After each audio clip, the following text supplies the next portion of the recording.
This boy was a fat, ugly otaku. To make things worse, he got bullied at school, so he tried studying, hoping he could change his life. He figured that even if he was a fat otaku, having money would at least get him girls. But things didn't turn out that way, because he just wasn't very smart. The only job he could get was working as a sparring partner. In other words, he literally got paid to get beaten up because he was chubby. One day at work, his supervisor ordered him to handle a mountain of paperwork. He tried explaining that he was only hired as a sparring partner, but because he was overweight, everyone pushed him around. If he didn't want to get beaten up, he'd have to finish the reports. After that day, everyone started dumping their work on him. This guy just never had any luck. Late one night, he was once again finishing reports that weren't even his responsibility. After chugging countless energy drinks to stay awake, his heart finally gave out. But wait, before dying, he had one last mission. He had to delete his secret folder. He forced his failing body to click delete on the folder containing his study materials. Even God probably didn't want to know what was inside that folder. Satisfied, he passed away. What he didn't realize was that his hand had clicked send instead. When his supervisor opened the folder during a meeting, good heaven,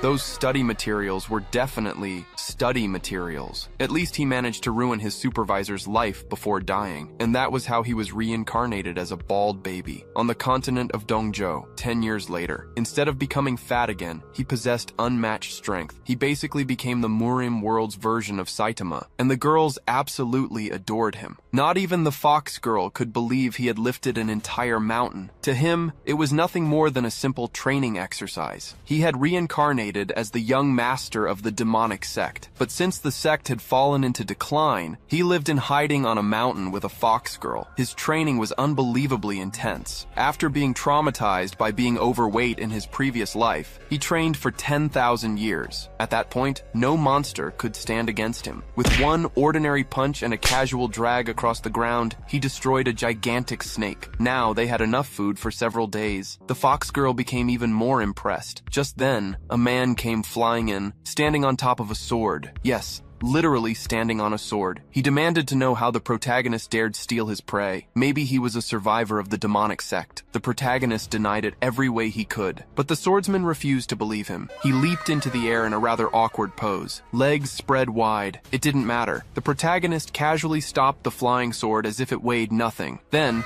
striking another, let's just say, questionable pose, the swordsman unleashed his sword technique. It was completely useless. The protagonist caught every single sword with his bare hands. The swordsman could only stare in disbelief. My God, what am I looking at? He immediately started apologizing. It was just a joke! But an attack flew past his head like a missile. Apparently, the protagonist wasn't the joking type. He picked up the giant snake and prepared to leave. The fox girl glared at the swordsman, warning him not to bother them again. By then, he was already terrified. The two of them walked away happily, and somehow the guy with the weird poses survived. Lingen insisted he was just an ordinary person, but he denied being a match for a cultivator, while the girl claimed the man was clearly trying to kill him. The young man explained that since he lacked spiritual roots, he had to train his body even harder. As they walked, she noticed he didn't need to train like that all the time. Still, the young woman found it adorable how her companion seemed to have no idea of his own strength. Soon, the landscape changed, revealing mountains in the distance. Next, the young man carried the pieces of meat to a cave entrance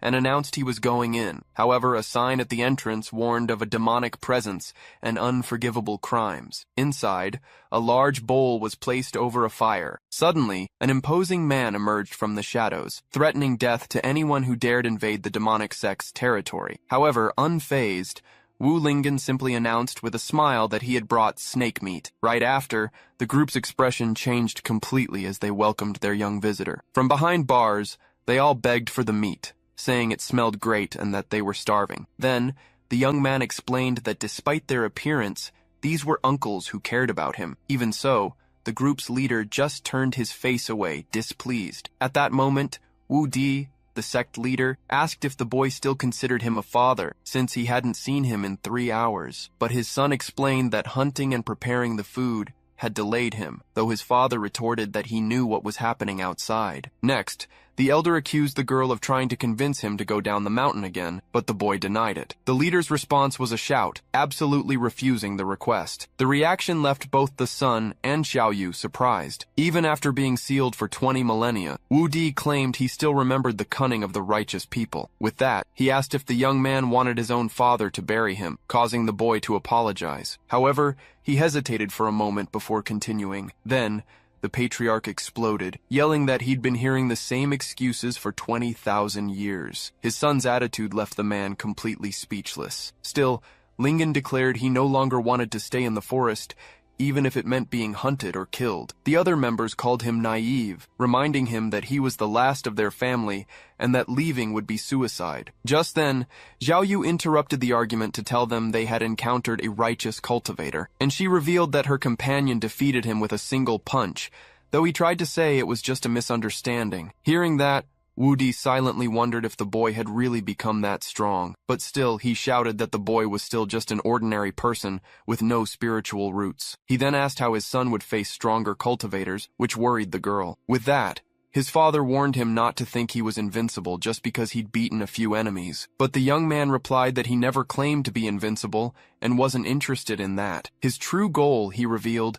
was to break the seal to rescue them, something he couldn't do in the forest. Then, Wu Di turned to the others and asked if they had told his son about that, but they all denied it. In that instant, the boy remembered how his father, even while sealed, had always worried about protecting him. Now that he was grown, he declared it was his turn to protect the elder. At that moment, Xiaoyu interrupted the conversation to remind them of something they had forgotten. She explained that because he had no demonic aura, her companion's identity wouldn't be discovered, and the others agreed. Still, Wu Di refused to accept the risk, as any advancement would release his aura and kill him. So the son turned to leave, asking not to be blamed for a decision he had already made. As soon as he turned his back, he heard his father yell for him to stop. Immediately after, an object was thrown in his direction. He caught it in mid-air, as Xiaoyu also looked at the item. Confused, the young man asked what the object in his hands was. The elder explained it was the qualification for the Zhuantian Academy exam, suggesting it as a first destination. Immediately, the group grew excited at the news,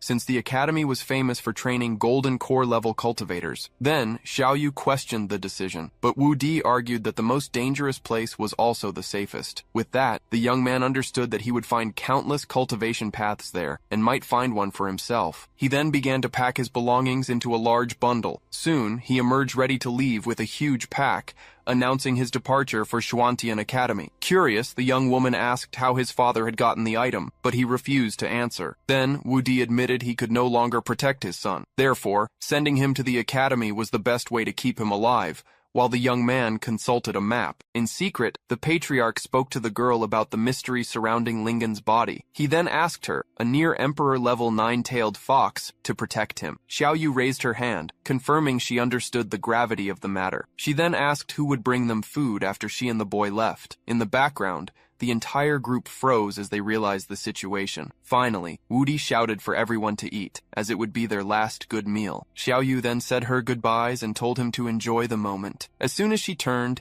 he shouted for her to wait, but the girl quickly warned that she wouldn't be bringing any more food. Then, with a serious expression, the father reminded her that the world was on the brink of collapse. Right after, he warned her that the hidden power in Lingen needed to awaken because time was running out. Meanwhile, the scene shifted to the imposing entrance of Zhuantian Academy. There, one of the instructors was organizing the line, telling everyone to stay in order and not to cut. The candidates were also instructed to prepare their tokens for the entrance exam. With his luggage, young Wu Lingen observed the place, hoping not to draw anyone's attention. The instructor explained that the tokens had to be inserted into the mouth of a stone lion to detect spies. Soon after, he called the first person in line to step forward. The candidate placed the item in the statue, which glowed and validated his entry. With the approval, the young man thanked him and entered the academy. Next, the instructor called for the next candidate in line. In the background, the new participant panicked, wondering if his token was fake and if he would be detected. Suddenly, a shout caught everyone's attention in the line. The proctor announced that a demonic cultivator had been found,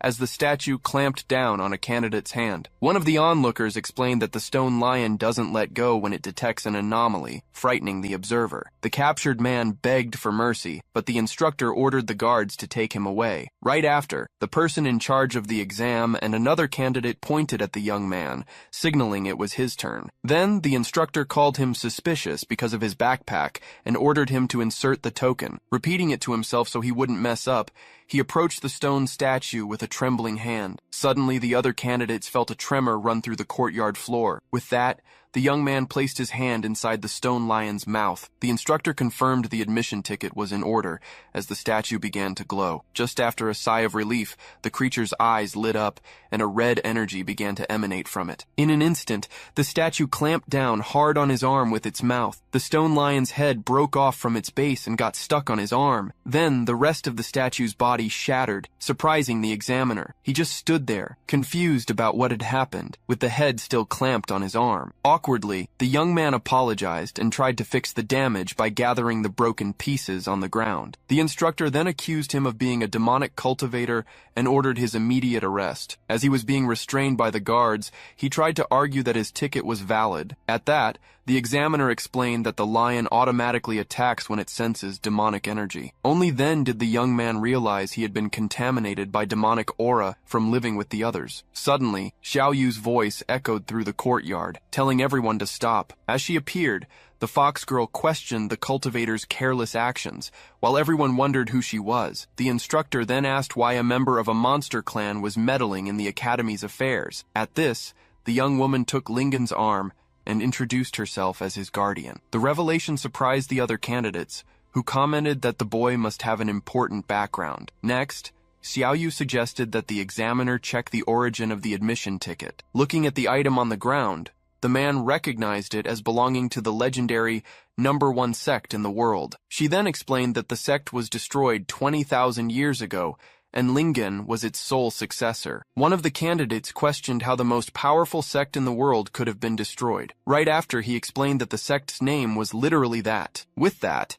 Xiao Yu argued that it was understandable for the ticket to be contaminated with demonic energy. The instructor reflected that the situation was delicate and needed to be handled with care. Even so, he warned the two of them not to do anything suspicious and to behave themselves. Then, Xiao Yu told the boy not to be so tense as they walked. So that no one would get suspicious, she advised him to act normal, and he repeated her suggestion back to himself. The scene then opened to show the architecture of the Xuantian Academy. Soon, a crowd of new students was gathering in front of a welcoming tower. From above, the academy's instructor, Mei Yanli, watched everyone in silence. Then, Master Huang Luhong approached to ask about this year's new students. The examiner commented that there was a good number of promising students in the courtyard. Among them were Bai Di from Yujian Peak and young Master Ti Shankao from the Heihuan sect. Without wasting any time, the young man invited the girl to practice dual cultivation with him, but with a serious expression, she just told him to get out of her sight. Around them, others commented that the girl was a super genius, the daughter of the Yujian Peak master. Even so, Bai Di concluded that her father was right, and none of the newbies there were worth her attention. From above, Instructor Mei was commenting on the quality of the students, but he hesitated for a moment. He felt that something strange had mixed in with the group as Wu Lingen tried to act normal. Master Huang laughed, thinking he was just someone trying to show off his newfound strength. Examiner Mei, however, doubted that with such flashy behavior, he would pass the first test. Right after, one of the assistants came running out in a hurry. From the top of the tower, the instructor floated in the air and got everyone's attention, leaving them impressed. Next, Mei Yanli introduced himself as the one in charge of the evaluation and announced the start of the test. He explained that only those who passed all stages would become disciples of the academy. As he watched, young Lingen felt that the instructor's face seemed familiar. At that, the man questioned him directly, asking why he was staring at him like that. Not knowing what to say, the boy just hesitated for a moment. Then he pointed to a loose, shiny thread hanging from the instructor's clothes. Faced with this observation, the examiner remained silent in midair for a moment. Suddenly, he descended rapidly towards the group of students. With a terrifying look on his face, he congratulated the rookie and said he was eagerly awaiting his results. Instructor Mei, now frozen in place, tried to start speaking. He then scolded someone else for not stopping at the designated spot. Bai Di watched the scene, not understanding why the examiner couldn't fly and how the rookie had the nerve to point it out. Master Huang commented that the boy was in big trouble for offending that man. In an instant, the instructor broke free from the line that was holding him. Then he explained it was just to lighten the mood and announced the start of the first phase of the test. Wu Lingen was confused, wondering if the examiner was crazy, and if it was really necessary to rip his clothes for the test. Two other students noticed the man's strong muscles and intimidating aura. Soon, one of them identified him as the legendary wielder of the sacred punching bag body. This ability prevented active cultivation and the use of spells. Instead, the body absorbed attacks and captured spiritual energy, growing stronger with every hit. With this, the user became immune to all attacks from opponents of the same level. The scene left him in shock, wondering if only masochists could become cultivators. Then, the instructor announced that each of them had to hit him with a punch so he could assess their potential. With a smirk, the man thought that by controlling the test, he could guarantee the boy's failure. Next, he pointed at Wu Lingen and ordered him to go first. But the boy simply warned him to get ready, because he was pretty strong. The examiner laughed, saying that not even a nascent soul-level cultivator could hurt him. However, just as he continued to boast about his own durability, he was cut off. A punch landed square on his face before he could finish his sentence. The shockwave went through the instructor and destroyed part of the academy in the background. All the other candidates watched the scene, completely paralyzed and speechless. Meanwhile, Master Huang watched from the window, sweating and unable to believe what he was seeing. He then turned his eyes to the huge crater the punch had created, carving a path through the mountains. His face pale, he realized it was all over for him. Amidst the rubble, the instructor sat on the ground, smoke rising from his body. With his eyes rolled back and foam at his mouth, the man seemed completely unconscious. Not understanding the gravity of the situation, the young man turned to the others and asked if this meant he had passed. In response, the other candidates simply backed away in silence. From high on the rooftops, a fox leaped nimbly. Sitting down, Xiao Yu watched the scene, noticing how Lingen had already drawn everyone's attention. In the crowd, one of the students wondered how the examiner was affected, since theory suggested otherwise. At this, Baidi turned to the newcomer and asked how he had managed such a feat. Meanwhile, Master Huang approached the instructor lying on the ground. He quickly assessed that the punch's force was nearly at the level of a late nascent soul. Suddenly, the man's eyes shot open. In an instant, he rose from the ground. Then, he ran towards the young man with a strange expression. As soon as he reached him, he accused him of a sucker punch to the face, while the young man apologized. Then, one of the candidates concluded that the sacred body hadn't resisted because it was caught by surprise. The examiner announced that the previous test didn't count and that he would disqualify him if he used tricks again. Then, a golden aura enveloped his body, activating the ability. One of the students recognized the technique as the ultimate defensive move of the sacred body. The instructor then boasted that even with his full strength, the boy wouldn't be able to move him. Without hesitation, the young man landed a solid punch right in his stomach. The fist sank into the man's body, but he didn't move an inch. The crowd murmured in amazement that the examiner hadn't even moved his feet from the impact. Master Huang, however, sensed that something was wrong with that reaction. Moments later, it was revealed that Instructor Mei had passed out standing up. Master Huang then intervened, announcing that everyone had passed the first round. The candidates celebrated the news, all wondering about the young man's power level. Next, a student approached to introduce himself to Wu Lingen. He introduced himself as Zhong Ma, the successor of the Heiwan sect, and listed his abilities. With that, he decided to accept him as his brother, making the young man uncomfortable with the idea. In an instant, the other candidates also swarmed in, asking to become his younger brothers. Soon after, a boy introduced himself as Tianji from the Tianji sect, offering precise information. Apologetically, he admitted that despite collecting data, he had nothing on his new brother. Finally, the young man felt a sense of familiarity with his friendly attitude. Then, Tianji asked him which sect or school he belonged to. Awkwardly, Wu Lingen replied that he was just a lone cultivator. Suddenly, the crowd parted to make way for the genius of Yujian Peak. At this, the young woman accused him of loving the spotlight and promised to show him the difference between them. Right after, the girl turned and walked away as he watched her go. In the background, a hooded figure watched the scene from amidst the crowd. Master Huang then shouted for no one to celebrate too early. He then pressed a red button on a remote he was holding. The floor beneath the candidates' feet lit up, and everyone wondered what was happening. Amid a tremor, the group found themselves transported to a dark, enclosed space. From the outside, the structure was revealed to be a giant metal cube. Inside the cube, various robotic creatures and mechanized knights appeared before them. As soon as they were transported, the candidates found themselves surrounded by warriors in giant armor. From above, the scene revealed just how small they were compared to the machines surrounding them. With a smile, Huang Luhong introduced himself as the master of the Jiqiao Pavilion and the examiner for the second phase. He then explained that all the puppet mechanisms in the room were created by his pavilion. The test consisted of dodging hidden weapons that would be continuously launched at them. He then lit an incense stick and announced that the challenge would last until the flame went out. TNG then began to warn that the weapons fired by the puppet mechanisms were dangerous. In an instant, the machine's eyes lit up, confirming they were real. With that, the robots began to fire energy blasts toward the candidates.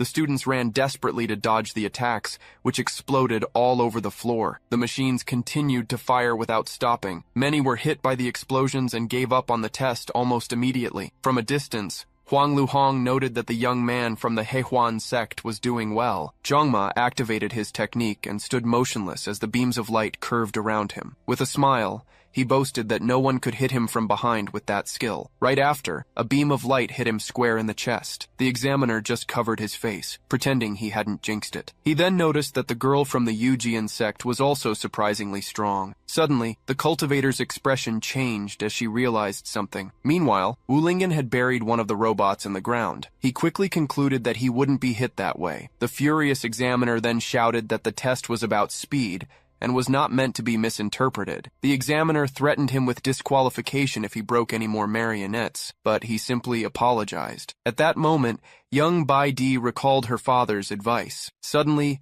Instructor Mei grabbed the device, saying there was no need to waste words on the boy. He then pressed the buttons himself, determined to make the boy feel the marionette's true power. The parts of the robots began to break away and converge in the center of the room. In an instant, they all merged into a single giant robot, surprising the lone cultivator. Soon, TNG explained that the strength of that fusion surpassed the golden core level, and questioned the test's difficulty. He then also warned that the marionette's weapons were coated with a deadly poison. With arrows in his back, the boy just said he felt dizzy, while the others scolded him. The examiner argued that it could kill someone, but Instructor Mei didn't care. With a smile, he asked if they really wanted that arrogant kid to pass the test. The giant marionette then fired a barrage of poisoned needles from its hands. In a swift move, Wu Lingen dodged all the projectiles with ease. After dodging, he stopped and looked back, as if he had noticed something. Looking back, he noticed the other candidates had been hit by the attacks and apologized. Angered, Instructor Mei decided to send even more marionettes after him using the controller. In an instant, the young man found himself completely surrounded by the giant robots. With an energy aura forming around him, he prepared for the confrontation. From a distance, the instructors warned him that he would be disqualified if he damaged any more marionettes. Lying on the ground, Tenji promised to burn incense for him, while the others noticed the danger had lessened. The girl from the Yujian sect just watched, thinking this was the result of his love for showing off. Even surrounded, the boy remained still, facing the robots. With that, he decided it was the only way to resolve the situation. He then bent his knees and gathered strength in his legs. In a powerful leap, he flew towards the giant marionette and struck it with a crushing blow. The instructors watched in shock, unable to believe he could fly as the marionette was destroyed. The other students wondered what his level was, since flying on swords required the golden core stage. Lying on the ground, Tianji explained that he wasn't using spiritual aura to fly. In fact, he was just using the strength of his own legs to jump. The other candidates watched, disbelieving his physical strength, while TNG suggested he take a break. Instructor Mei, however, knew he couldn't stay in the air for long and prepared to attack. Then, several spears were aimed at the exact spot where he would land. Unable to destroy the marionettes and risking losing points, the young man needed to find a solution. Seeing the cultivator Bai Di dodging the attacks, he seemed to have found the answer he was looking for. With that, he landed precisely on the tips of the spears on the ground. In an instant, the young man stopped right in front of the girl. Immediately after, he knelt before her. With a smile, he asked what she would do next. The sudden approach left her speechless, wondering if this was the pervert her father had warned her about. In a swift move, the boy hid behind her as the swordswoman defended herself. He continued using her body as a shield against the attacks. Annoyed, the cultivator shouted for him to stop, but he just apologized, saying it was the only way out he could find. Without hesitation,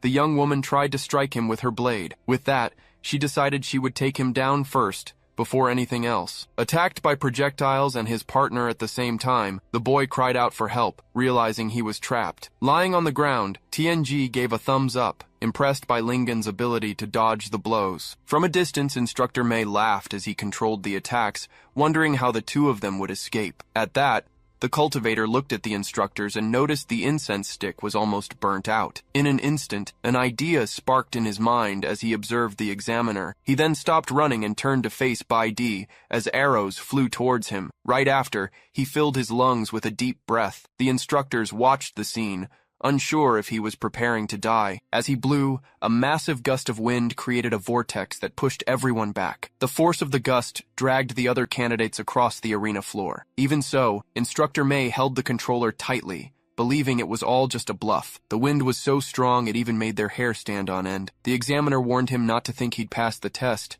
but the boy asked for a moment. With that, he pointed out that the test's incense stick had already burned out completely. Assessor Huang realized the breath had accelerated the burning and wondered what was wrong with that boy's body. Tianji then shouted that Chief Lingen actually had a deeper purpose for his action. With that, the gust ripped the clothes of several candidates as he explained that the chief was trying to secure benefits for everyone. The swordswoman's face turned completely red from the situation. Immediately after, the disciple from the Yujian sect ran off, warning that this wasn't over, while the young man wondered what he had done wrong. He then looked at the other participants who were injured and bleeding. A voice in the background commented that it had been many years since they had found such an interesting freshman. Suddenly, the dean of the Xuantian Academy, Yu Tianxing, appeared, praising this year's vibrant and lively assessment. The students wondered if that was the dean, commenting that he didn't look trustworthy with his wig falling off. Then, Tianji scolded them, revealing that he was the legendary Red Flame Shura, Yu Tianxing. He then told the story of how the director had slaughtered countless demonic cultivators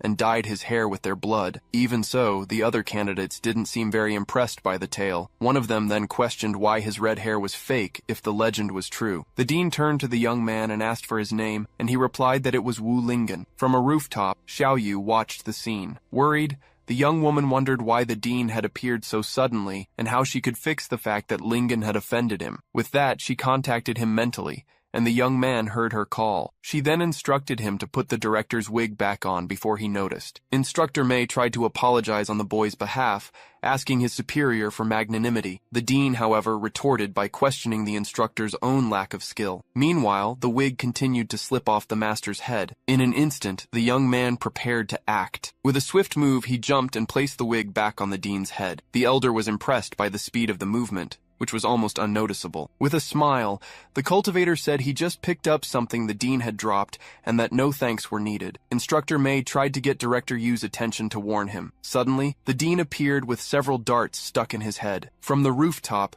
Xiao Yu screamed in desperation, telling him to tell the difference between the wig and the hidden weapons. Instructor May grabbed him by the neck, accusing the boy of attacking the elder, but he apologized, saying he got confused. The director, however, questioned if they really thought such small things could hurt him. Instructor May pointed to the dripping blood, but his superior insisted it was part of the test. The young man seemed impressed, but Xiao Yu realized the dean was just faking his courage. Next, the young man offered to remove the weapon stuck in his head. As soon as the dart was removed, a black liquid gushed from the wound. The director then collapsed to the ground, revealing his hairy legs. Instructor May ran and caught him before he hit the ground. The other students commented that he just seemed like an arrogant old man and that he had hairy legs. Examiner Huang then announced that everyone remaining had passed the second phase and the next test would be the following day. As the instructors carried the dean to the alchemy hall, the others just watched the scene. One of the candidates commented that although they had passed the evaluation, something felt strange. Suddenly, one of them remembered something important upon finding himself surrounded by the puppets. They all shouted at once, asking Master Huang why he hadn't deactivated the mechanical puppets. From a distance, Instructor May watched the chaos in the courtyard, while Lingen remained safe. Hiding, Instructor Xiao Chunhuo thought that he didn't expect the boy to hand himself over like that. Later, the students lamented, saying they were almost shot to death during the test. The scene then shifted to the student dormitories at night. There, Xiao Yu found him training and asked why he wasn't resting, but the young man said he needed to pass the test. She then agreed that the next evaluation was crucial to get more training resources. Even so, the young woman reminded him that balancing work and rest was also important. With that, she offered to help him unblock his meridians, but her expression made him suspicious. The girl just praised him for being ambitious and moved closer to him. Suddenly, she tripped on a stone next to the door. In a swift move, the cultivator caught her and told her to be careful. To herself, Xiaoyu celebrated that her plan had worked perfectly. Outside, Bai Di stood still near a wall. With that, she promised herself that she would make Wu Lingen pay for what happened. Suddenly, a noise startled her. She quickly turned toward the sound, which came from his room. Her expression changed as she tried to understand the scene. Through the window, the girl saw Wu Lingen's silhouette and wondered what he was doing in there. So she tried to convince herself it was a mistake, since the young man had just arrived at the academy. With that, she decided to calm down to observe the scene more clearly. Looking again, the silhouette in the window seemed to confirm her suspicions. In reality, he was just training with his jump rope, which his uncles had luckily found. Meanwhile, Xiaoyu lamented spilling the red flower wine used to treat injuries. She then bent down with a cloth to start cleaning the puddle on the floor. Stepping on the liquid, the young woman suddenly slipped and fell. Outside, Bai Di prepared to burst into the room, determined to save the girl. Suddenly, a frightening silhouette appeared in the window, making her scream in terror. She quickly covered her face, believing it was too late to do anything. Inside the room, the cultivator asked if Xiaoyu was okay, but she just said she had fallen. With that, she lamented that her clothes had gotten dirty with the red liquid. The scene made him awkward, causing him to look away. He then offered to help her find clean clothes and turned to the closet. Suddenly, the room's door was kicked open. With her sword in hand, Bai Di called him a murderous demon and ordered him to surrender. At that moment, the scene showed the young man handing a towel to Xiaoyu, who was kneeling on the floor. Upon entering, the girl accused him of desecrating the body, while the other wondered how she had become a corpse. The young man couldn't understand why he was being called a murderous demon. He then wondered if she had discovered his identity, but he quickly ruled that out. Despite his attempt to explain, Bai Di refused to listen and prepared to attack. She then activated her sword technique, and an aura of energy formed around her. The young woman then initiated her 10,000 sword attack. With no other choice, he decided he would have to offend her to defend himself. With that, he moved at high speed, dodging the energy blades. The speed of the movement surprised him for a moment. Bai Di then warned him not to think that was all she had. Next, she prepared her celestial sword-piercing strike. A massive beam of energy was fired in his direction. To defend himself, he countered the attack with a direct punch. His opponent couldn't believe he had shattered her chi sword with just his body. Suddenly, she felt a presence appear right behind her. In an instant, she was hit on the back of the neck with a hand chop to erase her memory. With that, she fell to the floor completely unconscious, as her sword rolled to the side. Sitting on the floor, the cultivator apologized, explaining it was the only way to avoid revealing his identity. The technique consisted of infusing power into the palm of his hand and directing it into the opponent's brain. Consequently, the blow left her completely stunned on the floor. Right after, he said they needed to take her back quickly before anyone found them there. Next, the young man carried her on his shoulders out of the room. Under the moonlight, he ran across the academy's rooftops with the girl. As he moved forward, he looked for the right place to leave her. Suddenly, the swordswoman began to wake up, wondering what was wrong with her. Without hesitation, he hit her again with the same memory-erasing blow. With a sigh, he thought that he had almost been exposed. Still, something continued to worry him. As he carried her through the academy's streets, he wondered where that woman lived. The situation left him completely lost, not knowing what to do next. Hiding, Tianji watched the scene, trying to understand the relationship between Boss Lingen and Bai Di. He pushed the door to one of the rooms, then swung it wide open. After that, the young man laid her down on the bed. Since the room seemed unoccupied, he assumed she was staying there, but suddenly, the young woman began to wake up, wondering what was happening. However, without hesitation, he struck her again with the memory-wiping blow. As she passed out, the stranger apologized for not being able to reveal his identity. He then started to worry if the repeated use of the technique might have scrambled her memories. Even though he felt guilty, he knew it was better than having his family exterminated. Looking around, he was surprised by how messy the girl's room was. Soon after, he noticed the footprints he had left on the floor. Therefore, determined not to leave any traces, he grabbed a mop to clean the area. Moreover, while cleaning, he decided he might as well tidy up her messy room. But then, the scene shifted to a gazebo in the middle of a forest at night. At that moment, a hooded figure ordered whoever was there to stop hiding. Then, as soon as young Xiao Chunhuo appeared, the stranger praised him for finding him so well hidden. Right after, the figure boasted that nothing escaped his eyes. With that, the young man explained that he needed his help to deal with a new student. The hooded man, however, questioned questioned why he should help him. In return, the instructor promised his full support in choosing the next family head. Soon after, the figure stood up and asked for the target's identity. The request was answered with the revelation that it was Wu Lingen. Upon hearing the name, the man recalled the arrogant boy from the test. Then, the instructor proposed rigging the draw so he could accidentally kill the boy. However, the hooded man agreed to the plan but reminded him not to forget his promise. Just as the figure turned to leave, young Master Xiao called him back. Shortly after, he asked for help with one more issue. In the water, a giant water serpent was coiled around his leg, trapping him. Desperate, he begged to be saved first, which left his ally in disbelief at the situation. With no other choice, the man decided to intervene. With a swift move, he drew his weapon and slashed the creature with an energy strike. Right after, he ran and leaped, finishing the attack with a powerful slash. And so, with the creature defeated, the hooded figure announced it was all over. But suddenly, Xiao Chunhuo fell from the sky, screaming among the trees. In an instant, the man caught him in his arms before he hit the ground. Finally, the instructor praised the strength of the Xiao family's genius, but the young man just told him to get off. With that, the figure dropped him headfirst into the water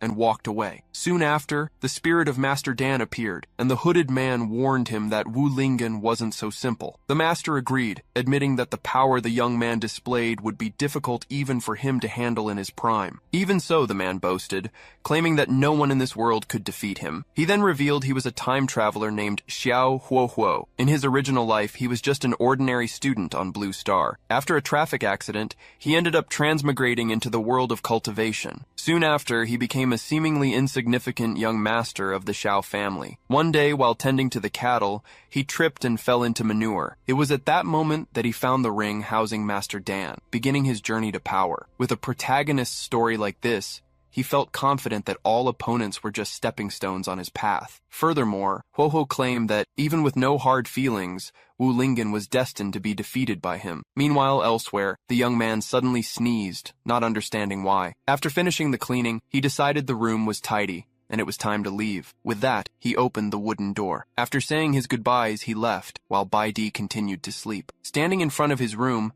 the traveler noticed something strange. As soon as he entered, he realized someone had been in his room. Right after, he found Bai Di lying unconscious on his bed. For a moment, he just watched the sleeping girl, but in an instant, he panicked, realizing a female cultivator had broken into his room. Approaching the bed, Xiao Huohuo watches Bai Di turn in her sleep. The girl's reputation as a goddess of the new generation comes to mind, and he admires her even as she sleeps. Then, the young man scolds himself, telling himself this is no time for distractions. With renewed focus, he turns toward a piece of furniture in the room. He begins to analyze the situation, wondering why a girl would be tidying his room and lying in his bed. Only one conclusion comes to mind. She must like him. Memories of comics from his past life make him believe that as a protagonist, it's his destiny to have a heroine fall for him. Gazing at the sleeping girl, he wonders if Bai Di could be his destined heroine. His expression then changes, as he notices that, despite everything, the girl still hasn't woken up. At that moment, Master Dan appears and reveals that her consciousness is damaged, which is preventing her from waking. Xiao Huohuo assumes that Bai Di used so much energy cleaning his room that she passed out, earning him a scolding from Master Dan. Unfazed, the young man leans over the bed, confident he can help using first aid knowledge from his past life. He then positions himself in front of the bed and prepares to begin the procedure. Just then, the girl on the bed lets out a soft murmur. Slowly, her eyes open, and she wonders what's happening to her body. At the same time, the young master leans over the girl, his lips ready for a kiss. Suddenly, a loud crash makes Wu Lingen look back, startled by the noise coming from the room. Immediately after, Bai Di kicks the door open on her way out, and warns him to never show his face to her again. Sitting on the floor, Xiao Huohuo wonders why she attacked him if she has feelings for him, prompting Master Dan to suggest he might be overthinking it. The young man concludes that women in this world are naturally reserved, and a kiss was too forward. Master Dan then asks how he can be so sure Bai Di likes him and didn't just enter the wrong room by mistake. With a bruised face, the protagonist answers that the reason is simple. He's a natural-born protagonist. Outside, the young woman walks alone through the courtyard, trying to understand how she ended up in someone else's bed. A memory then surfaces, showing the moment she confronted Wu Lingen and heard the accusation that he was a demonic cultivator. Gradually, the memory becomes clearer, and she finally begins to understand what happened. In her memory, She accuses Wu Lingyan of being a cultivator, who uses bodies to strengthen his own cultivation. Baidi realizes she's uncovered a huge secret, and that the person in the room was likely Wu Lingyan's accomplice. With a determined smile, she vows to find proof that a thief has infiltrated the Xuantian Academy. Her voice echoes through the night, screaming Wu Lingyan's name as a promise of revenge. The scream wakes two female students, who recognize Baidi's voice and wonder what could have happened between her and Wu Lingyan. The next day, on the presentation stage, all the students had already gathered for the evaluation. As they waited,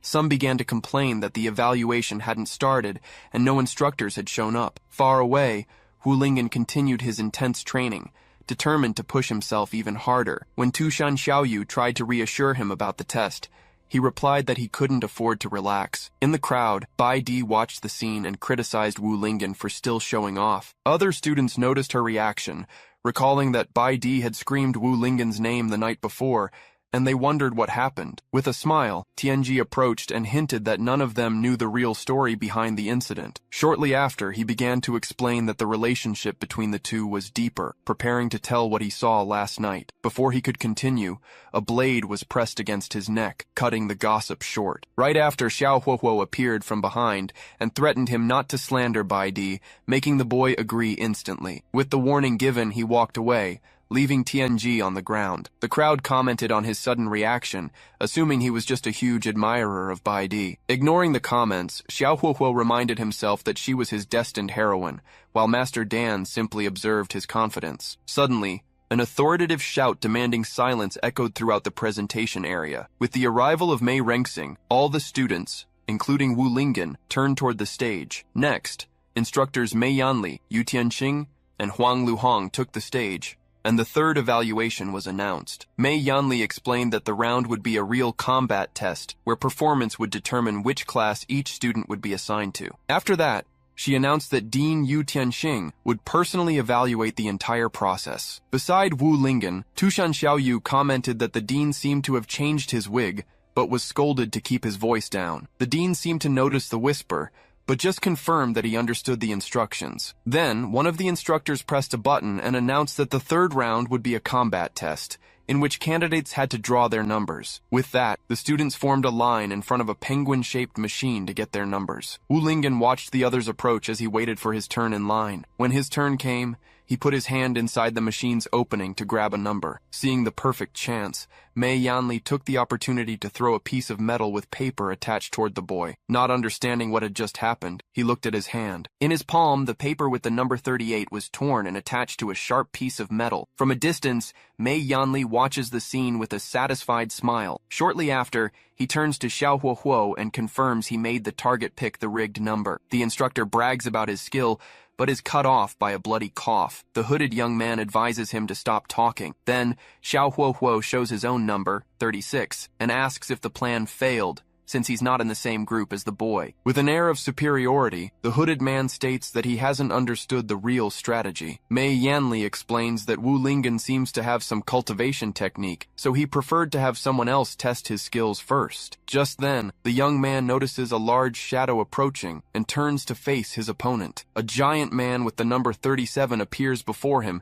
and advises him to give up, calling him weak. In the crowd, Tianji and other students are surprised by Lingyan's first opponent, commenting that he doesn't look like an easy fight. Soon, Tianji reveals the opponent is Wang Tieju, a famous assassin known for never leaving witnesses. Standing before Wu Lingyan, the man reveals he watched his two previous assessments. With disdain, he calls him trash, who relies only on a bit of natural strength. Wang Tieju then boasts about being at the peak of qi refinement and slaps the boy's face, enraging Tushan Xiaoyu. While trying to calm his friend, Wu Lingyan silently stares at his opponent. Seeing his reaction, Wang Tieju taunts him, asking if he wants to start the fight right then and there. Faced with the tension, the crowd stirs, waiting for the newcomer to finally react to the provocation. To everyone's surprise, He just apologizes, stating that his spiritual root is very poor as the people around him fall to the ground. Tushan Xiaoyu scolds him for being so polite to an opponent, but he simply replies that what he said is true. So, Wang Tieju approaches and orders him to kneel if he wants his life to be spared. Wu Lingen stares at him in silence for a moment before speaking. In that moment,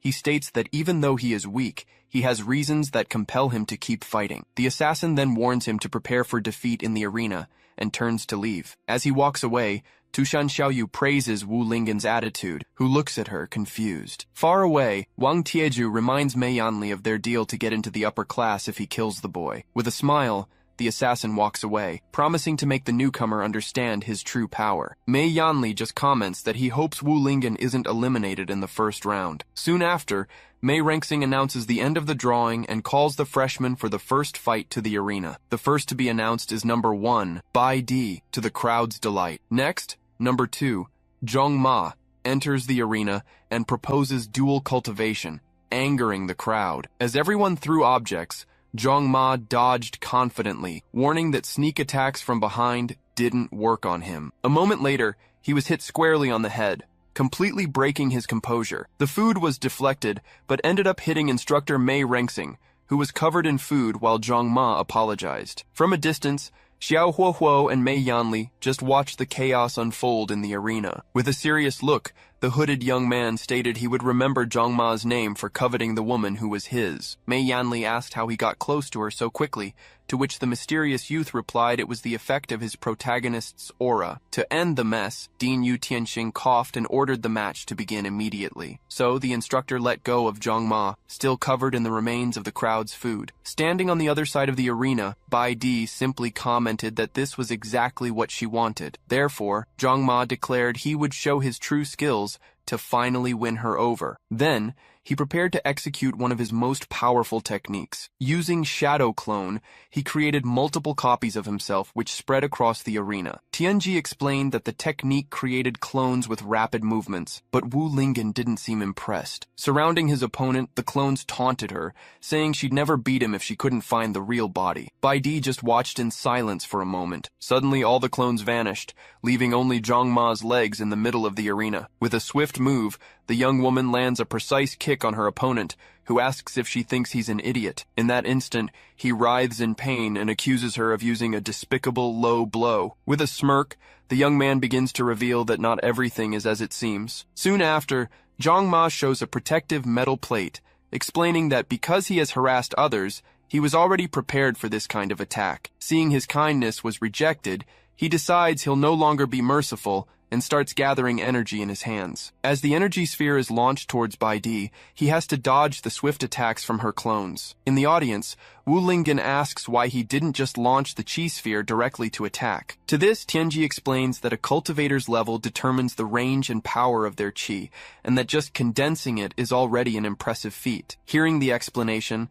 Lingen reflects on how strong his father and Tushan Xiaoyu truly are. In the arena, Bai Di manages to dodge all the blows and asks if that's all he's got to show. With a wave of his hand, Zhong Ma declares that this farce must end. Warning her not to underestimate him, he prepares to redirect the attack against her. He quickly jumps back to get some distance. With a victorious smile, he boasts about his control over the chi sphere. Finally, he claims his skill surpasses her imagination and launches the attack directly. With her agility, she dodges his attack. The cultivator regains her composure and starts to evade the spheres with quick movements. The instructors comment on the Heihuan sect's unique ability to manipulate spiritual energy released outside the body. One of the students explains to Wu Lingen that the technique uses energy threads to control larger attacks, which leaves him impressed. Back in the arena, Bai Di faces the approaching energy sphere with a determined look. Then, she draws her sword, annoyed at being forced to use it against such a despicable opponent. With a single motion,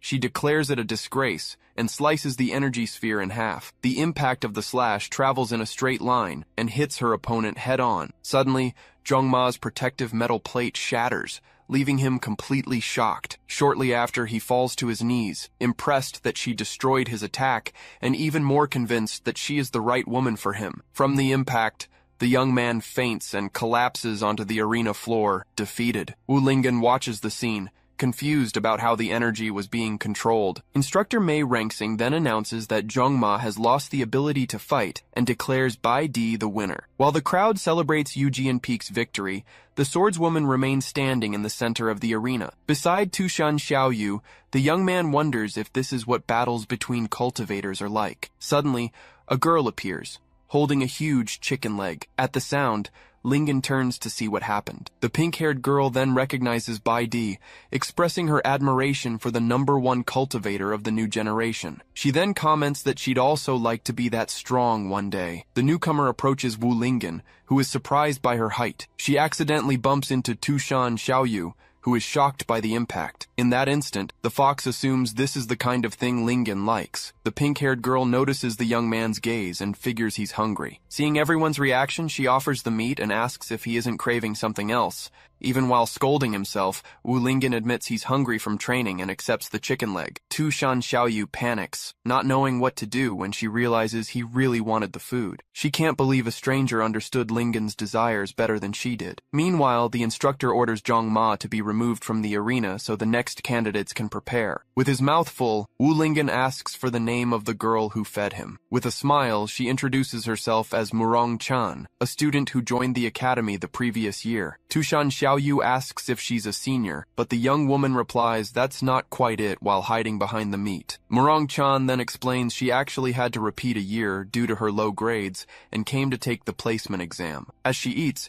she reveals she could be expelled if her results are poor, making Wu Lingen notice she doesn't seem that nervous. A moment later, Tianji approaches to share some information they might not know. He reveals that Senior Murong comes from a famous family of alchemists, revered throughout the 9 provinces. He adds that she developed a technique to turn alchemical ingredients into food without affecting their effects. Hearing that, Wu Lingen realizes the meat he just ate was actually a spirit pill. He instantly feels embarrassed for having eaten something so valuable, but Murong Chan reassures him. She explains that she simply can't stand seeing someone go hungry. Her kindness leaves Wu Lingen and Tushan Xiaoyu speechless. Moved, he calls her an angel, while the fox beside him grumbles that it's not that big of a deal. Suddenly, a crowd of admirers runs past them, clearing a path for the young mistress. At that moment, Bai Di approaches with a focused gaze, ignoring the commotion around her. Without hesitation, Murong Chan goes up to her and, full of admiration, asks for an autograph. As she waits eagerly, Bai Di just stares at her coldly, leaving Wu Lingen and his guardian in silence. The #1 refuses the request,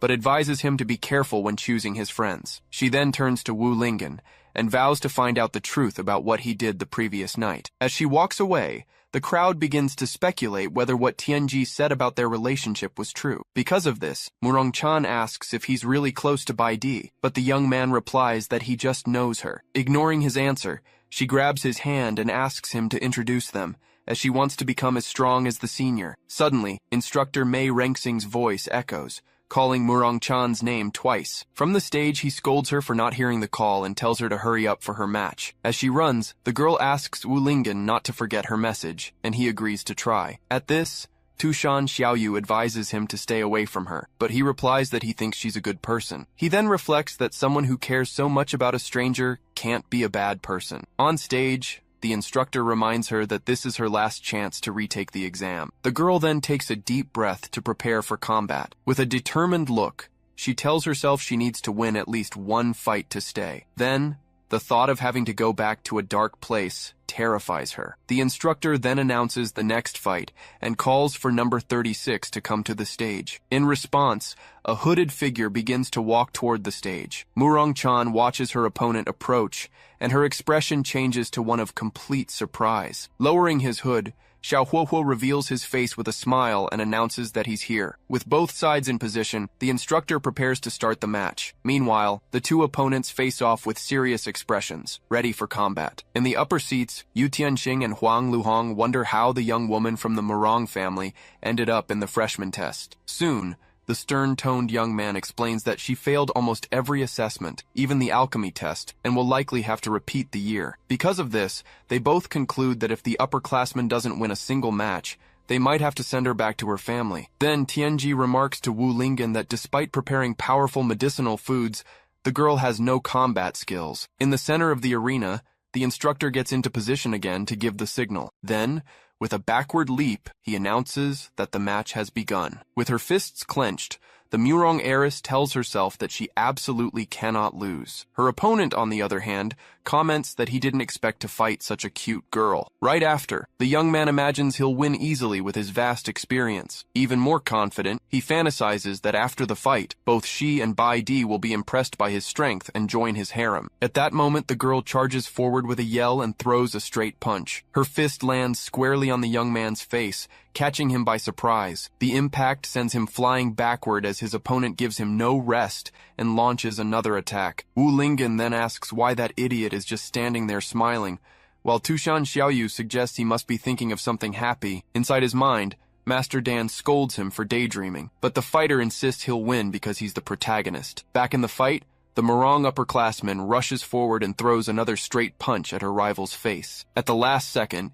he manages to catch her fist, stopping the attack. With the blow blocked, the young man warns that the same move won't work on him a second time. Right after, he throws her over his shoulder, sending her to the other side of the arena. The young woman lands hard on the ground, while her opponent starts getting up for his next move. Still with her guard up, she prepares to charge forward again. At this, the young man uses his speed, claiming that ordinary hand-to-hand combat will never hit him. In the audience, Wu Lingen shouts words of encouragement for the upperclassmen, much to Tushan Xiaoyu's displeasure. Panting, the young woman seems to be running out of energy to continue the fight. Even so, refusing to lose, she pulls out 2 huge legs of meat, determined not to give up. To her rival's surprise, the girl starts devouring the food right there in the middle of the arena. Then, Tianji explains that the fighter is using spiritual food to boost her combat power, making Wu Lingen realize it wasn't hunger. He then reveals that the food is actually pills, and that eating so much at once can have serious consequences. Suddenly, the accumulated energy explodes in an intense light that blinds the young man for a moment. Next, the Murong heiress appears with her clothes torn, but enveloped in an aura of power. In the audience, Wu Lingen and Tushan Xiaoyu wonder if what they saw was her body exploding or just her clothes. With a nosebleed, the young man lets out a mocking laugh. He then claims that even with a last-ditch effort, the upperclassman won't be able to beat him, but he's told to wipe his nose first. Ignoring the comment, the girl replies that she has to try, even if it seems impossible. With a shout, she charges at her opponent, even cracking the arena floor. The attack rushes toward the fighter, who braces for impact. As Master Dan warns him that her strength has surpassed the chi refinement stage, he replies that he already knows. Then, the fighter declares that the fight isn't over yet, and prepares to attack again. At this, the young man declares that he's going to start fighting seriously too. Her fist then slams against the sword he uses to defend himself. The force of the impact surprises him, leaving him in shock for a moment. Then, the punch breaks through his defense and hits him squarely. Wu Lingen is impressed by the upperclassman's power, but Tushan Xiaoyu realizes she's just pushing her body to its limit. Right after, the observer explains that at that level of intensity, the young woman won't be able to last for more than a few minutes. In the middle of the destroyed arena, the heiress breathes heavily, already exhausted from the fight. With sweat dripping down her face, she wonders aloud if she managed to win. On the observation platform, the instructor asks if the young man was beaten to death, but Dean Yu Tianxing reassures him. With a serious look, the dean states that the battle isn't over yet. Amidst the smoke, the silhouette of a sword appears, and the opponent is surprised to have been pushed to his limit by a local girl. With a wounded face, he gets up and decides it's time to show his true strength. With his sword on his shoulder, the young man declares he needs to show his true strength. Next, with a wounded face, he warns that this time, he won't hold back. With that, the young man rushes forward, promising not to go easy on his opponent. Then, the Murong heiress is surprised by his speed as he moves in circles around her. As the fighter leaps into the air, Wu Lingen warns her to look up, causing her to react. Soon, an attack from above strikes the ground with force, shattering the arena floor. Just in time, the girl manages to leap back and dodge the blow. With a blue energy flower in his hand, her rival claims she won't be able to escape. He then unleashes the Blue Heart Fire Lotus technique directly at the young woman. The energy erupts in blue flames, engulfing the fighter and destroying part of the arena. In the audience, Wu Lingen and Tushan Xiaoyu watch the scene in silence without reacting. Amidst the flames, the girl screams as her clothes are burned away by the energy. Seeing this, Tushan Xiaoyu covers Wu Lingen's eyes so he won't see, as the crowd reacts to the strike. Then, The instructors recognize the blue lotus flame and conclude that the match seems to be decided. Standing amidst the smoke, the young man faces his opponent and asks what's wrong. With a smirk, the fighter asks if she's still not going to surrender, while the girl glares back at him with determination. Without a word, the heiress pulls out a bottle and starts chugging the liquid all at once. With that, a fiery aura erupts around her, and the bottle shatters on the ground. The unexpected reaction leaves the young man completely shocked. Next, the fighter charges forward with a cry, unleashing a wave of energy that kicks up debris from the floor. The young woman then unleashes a flurry of quick punches against his sword as he struggles to block the blows. Watching the scene, one of the instructors wonders if the girl has gone mad. Then Wu Lingen wonders if her aura intensified due to a level up, but Tushan Xiaoyu denies the possibility. The fox then explains that the senior is pushing her limits with even more pills. With that, Tushan Xiaoyu concludes that, at this moment, the young woman is literally burning her own life force. Even injured, the fighter continues her assault, repeatedly shouting that she can't lose. Seeing his opponent's stubbornness, the young man warns that he won't hold back any longer. With a new move, he traps her inside a giant blue lotus, which explodes and sends her flying. As he lands, the fighter prepares to end the fight. Seeing the danger, instructor Mei Rengsing shouts for the match to be stopped immediately. Ignoring the warning, the young man unleashes his blue lotus whirlwind attack on the heiress. The instructor screams for them to stop the match, yelling that it's already over. With a panicked look, Mei Rengsing realizes it's too late to intervene. Lying on the ground, the girl wonders if this is really the end for her. Then, a memory surfaces, showing a relative destroying her food and scolding her for dishonoring the family with useless recipes. In her memory, the young woman asks why the Murong family can't break free from the shackles of alchemy, since her food has the same effect as pills. However, the only answer she receives is a slap, as she's told that cooking is a disgrace to the family name. Because of this, her relatives decide to send her to the Zhuantian Academy, planning to arrange a marriage for her if she fails. Next, one of her family members throws her out, calling her useless and a shame to the clan. Soon after, the memory ends with the girl on the floor, crying as she clenches her fists. With a determined look, she vows to prove that the food she makes is just as good as any pill. Back in the present, as the energy surrounds her, the fighter wonders if anything can really change. At the last second, the energy attack is stopped just before it hits her. Suddenly, Wu Lingen appears in front of the girl, blocking the final blow. With a serious look, he faces the rival and states that he can't hurt her, because Senior Murong is a good person. When asked if he's trying to stop him, the young man assures him he will if the intention is to harm the girl. With a smirk, the fighter calls him brave for daring to challenge him. Suddenly, instructor Mei Rengsing jumps between the two and orders everyone off the arena as the match is over. Then, the referee points to the injured young man and declares him the winner of the fight. With a twirl of his weapon, the young man prepares to leave the arena. Before leaving, he warns the other that he must win the next match, or he won't get the chance to face him personally. Not understanding the threat, Wu Lingen replies that he'll do his best to pass the first round. At this, Tushan Xiaoyu scolds him for being so calm in the face of a clear threat, but he doesn't understand what happened. At that moment, the heiress starts coughing, still weak from the fight. As Wu Lingen supports her and asks if she's okay, the young woman thanks him for saving her. With a sad expression,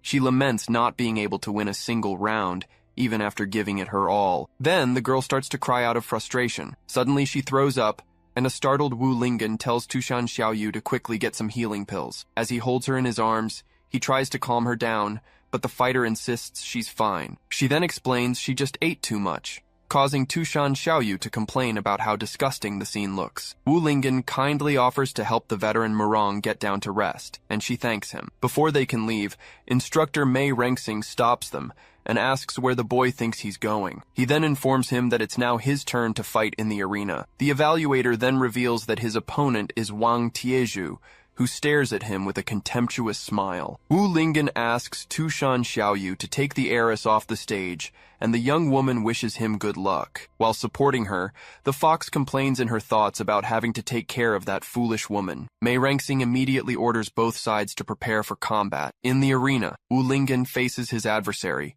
who waits for him on the other side. With a mocking tone, Wang Tieju states that it seems he's given up his last chance to survive. In response, the young man just stares at him in silence, showing no reaction. With a leap, the instructor moves away and officially announces the start of the match. Slamming the ground, his rival declares that if that's how it is, he'll have to kill him. In the crowd, everyone worries about the fighter's power, but Tushan Xiaoyu reassures them, stating they don't know Lingen's true strength. With total confidence, she declares that no attack will be able to take him down. In the arena, Wang Tieju just watches his enemy, ready for the final attack. Not understanding his opponent's stance, Wu Lingen wonders what kind of move that is. Suddenly, Wang Tieju shouts and releases a dark aura that rips his clothes from top to bottom. Then, an intense light explodes in front of Wu Lingen, who silently watches the scene. With that, his adversary appears wearing pink underwear and performs his iron pillar dance. The visual shock causes the young man to have an instant nosebleed. In the audience, several spectators also fall back with nosebleeds. Disgusted,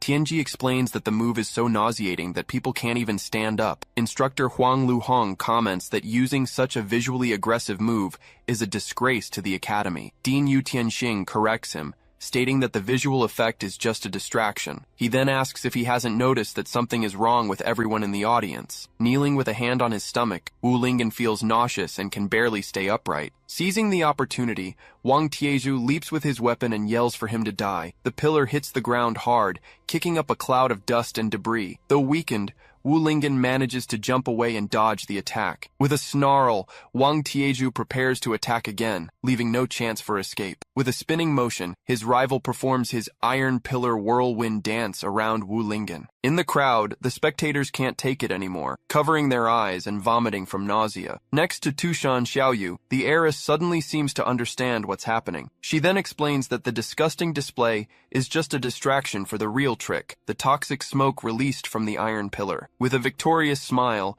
Wang Tieju boasts that the entire arena is now covered in his poisonous smoke. Feeling the effects of the poison, the young man covers his mouth, trying to resist. Meanwhile, Tushan Xiaoyu accuses him of being despicable for secretly using poison. In response, the assassin states that on a stage of life and death, all means are fair. From a distance, Mei Yanli watches with satisfaction, praising the hired fighter's performance. Beside him, Xiao Huohuo comments that he almost fell for the trick, but the instructor corrects him, saying that he did indeed fall for it. Soon after, Wang Tieju charges forward with a cry, ordering his opponent to die in agony. However, paralyzed by the poison, the young man wonders what is happening, as his body won't move and his head hurts. Gradually, his expression changes to panic, as he realizes the gravity of the situation. Seeing his rival's struggle, the assassin taunts him for still trying to fight when he can't even use 10% of his strength. He then approaches for the final blow, promising to end the suffering quickly. With that, the pillar is slammed straight into the young man's face, forcing him back with injuries as his enemy watches with contempt. Right after, he begins the frenzied iron pillar dance, landing a series of brutal blows. The barrage of attacks hits his body relentlessly, and the young man just endures the impacts. In the crowd, Murong Chan yells for him to stop fighting, while Tianji worries about the imminent defeat. Desperate, the fox begs the instructors to stop the match immediately. However, Mei Rengsing replies that he can't stop the fight, as the boy still has the ability to fight back. Still, the sequence of blows continues to strike his body without mercy. From afar, Bai Di watches and questions if this is all the strength he has, disappointed with what she sees. With his opponent already weakened, Wang Tieju prepares for the final attack. Immediately after, the pillar strikes its target dead on, splattering blood across the arena. The scene leaves everyone in the audience shocked, and even the assassin himself is surprised by the result. And yet, the young man manages to catch the iron pillar with his hands, stopping the attack. Confused, his enemy asks why he is still resisting with the little strength he has left. Wounded, the young man explains that because he has so little energy, he must put everything he has into a single punch. With a contemptuous smile, his rival asks if he really believes such a weak punch could hurt him. In that same instant, the fist strikes the side of Wang Tieju's body. Immediately, his expression changes to shock as he feels the impact. Suddenly, a wave of energy explodes from within his body, and he screams as he takes the damage. The force of the punch spreads across the arena in rings of energy, expanding from the point of impact. The explosion is so powerful it can be seen from the audience, leaving all the spectators speechless. His body wounded, Wang Tieju stares at the young fighter, unable to believe what just happened. Finally, with one last breath, the assassin falls to the arena floor, completely defeated. Standing and covered in wounds, Wu Lingen simply declares that he has won the fight. Fallen to the ground, Wang Tieju mutters that defeat is impossible. He then questions how his opponent managed to beat him so easily, even while poisoned. Wu Lingen just turns away without giving a direct answer. Then, with a serious look, the young man reveals that this was the power he possessed even when weakened. Confused, the defeated man calls him a monster, shocked by the revelation. Soon after, instructor Mei Rengsing announces that the winner of the round is Wu Lingen. With a subtle smile, the young man celebrates his victory. Next, the instructors decide to disperse the poison mist left in the arena. With that, Huang Luhong launches a device that flies over the battlefield. The artifact releases an antidote that falls like rain, curing everyone affected by the poison. Feeling the rain, Wu Lingen realizes his strength has been restored. At that moment, Murong-chan runs towards him and congratulates him on his victory. With a hug, she praises him for being even more powerful than she imagined. The scene awakens the fury of Tushan Xiaoyu, who advances towards them with a threatening glare. While the young man is being hugged, the fox girl gets closer and closer, ready to intervene. With a shout, Tushan Xiaoyu steps between them and warns Murong-chan not to get so close to Lingen. The girl tries to explain herself, but the fox girl accuses her of being interested in his body. From a distance, Xiao Huohuo complains that he should be the one surrounded by beautiful girls, and Mei Yanli asks him why he thinks that. Soon after, the instructor admits that the winner's strength truly surpassed his expectations. Then, Mei Yanli asks Xiao Huohuo if he's sure he can handle that opponent. With a confident aura, the young man replies that the word lose doesn't exist in his dictionary. At that moment, Xiao Chunhuo appears from behind and finds him 500 spirit stones for setting fire to the academy. Annoyed, the young man questions him about the penalty, but Mei Yanli holds him back so he doesn't act rashly. In a whisper, he warns him that the man is in charge of academy discipline and is also the dean's uncle. Xiao Chunhuo just watches the scene with a serious and intimidating expression. With that, Mei Yanli points out that the dean is watching the commotion from a distance. Reluctantly, Xiao Huohuo agrees to pay the fine and hands over a bag of spirit stones. Immediately, he receives another punishment, this time for 1,000 stones, for maliciously attacking an academy staff member. While Mei Yanli tries to calm him down, the young man shouts in anger but ends up agreeing to pay. As soon as the two walk away, he kneels on the ground and swears he'll make the dean and that old man pay double for what they did. Falling to the ground with pent-up anger, Xiao Huohuo cast a final glance toward Wu Lingen, as if blaming him for his frustrations as well. Suddenly, Wu Lingen shuddered, feeling an icy chill run down his spine. He commented in a low voice that the air had turned strange, leaving Tushan Xiaoyu intrigued. Soon, Tianji congratulated him on his victory against a 5-star assassin, but Wu Lingen replied seriously that the fight hadn't been as simple as it looked. With a sly smile, the informant revealed that the battle had earned him valuable information on Wang Tieju, which he could sell for a good price on the black market. At that moment, instructor Mei Rengsing called out to Tianji, reminding him that he still had to participate in the first round. Surprised, the boy realized it was his turn to fight. With firm and cautious steps, he climbed into the arena to face his opponent. On the other side, Yu Jiaxue, a young man with red hair and a serene gaze, waited in silence. In the upper seats, Dean Yu Tianxing confirmed to Huang Luhong that the young man was, in fact, his useless grandson. He then explained that because his grandson refused to learn the family's techniques,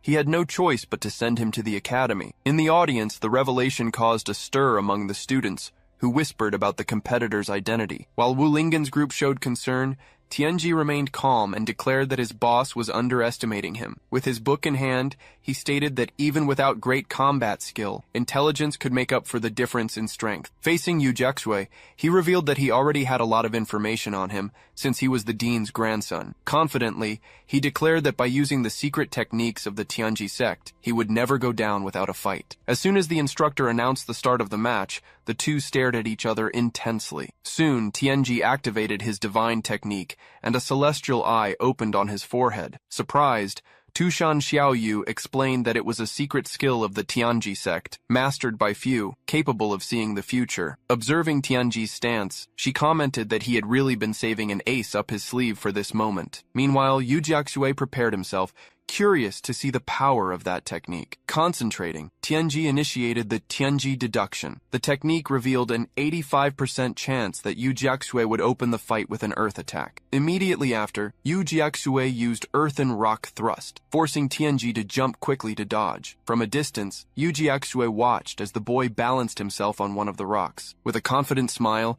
Tianji stated that he had already calculated that attack and therefore wouldn't be hit. Impressed by his precision, Wu Lingen commented on the boy's movements, and Tushan Xiaoyu confirmed it was the effect of the technique. She explained that the celestial eye allowed Tianji to access the divine thoughts of the Tianji ancestor, as if he were possessed. In that same instant, a powerful aura appeared behind him, revealing the imposing image of an ancestral spirit. As the young warrior prepared to attack, a red aura began to envelop her hands. With this, Tianji's technique revealed a 90% chance of an earth attack combined with martial arts. Next, the girl charged forward at high speed, using the shining trail technique to close in on her opponent. Without panicking, the young man simply raised his hand to the exact position his premonition had indicated. As the enemy's fist drew near, he managed to block the attack with precision. Despite the block, the full force of the impact struck him in the face. The blow sent the young visionary flying backward, and he fell unconscious to the arena floor. As his opponent watched,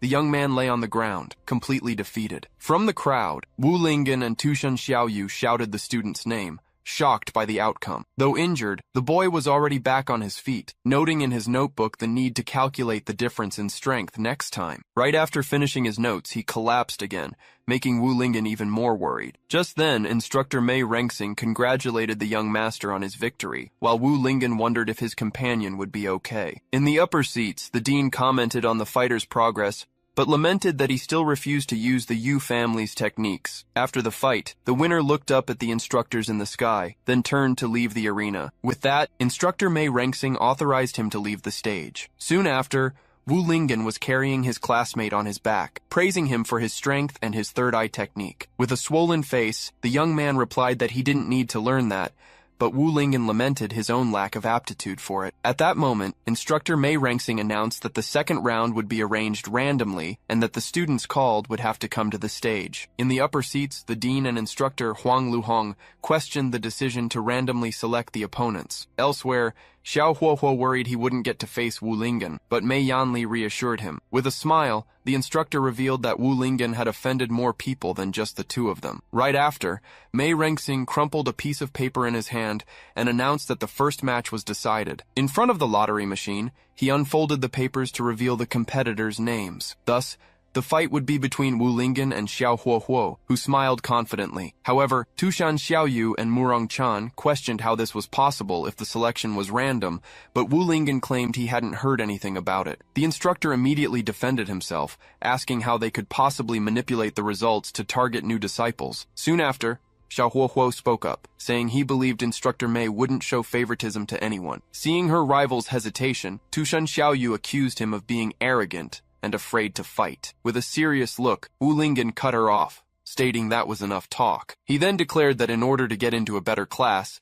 he couldn't back down one bit. While Murong Chan and Tushan Xiaoyu admired their companion's serious attitude, the visionary took the opportunity to note their interest. With both opponents in position, the arena fell silent, awaiting the start of the match. With a smirk, Xiao Huohuo commented that he didn't expect his rival to actually have the guts to come up and fight. Then, the young man charged forward to settle old and new scores at once, striking the arena floor with his weapon. Immediately, Tushan Xiaoyu complained about the surprise attack, but Instructor Mei Rengsing pretended he had already announced the start of the match. Annoyed, the fox girl concluded that everyone at the academy seemed to be targeting her brother. In the arena, the two fighters exchanged a flurry of blows at high speed. With a swift movement, the attacker created an afterimage to confuse his opponent. Just as a spectator shouted a warning, Wu Lingen was already turning to face the attack from behind. He then threw a quick punch, and Xiao Huohuo had to admit the boy's speed was indeed impressive. Immediately after,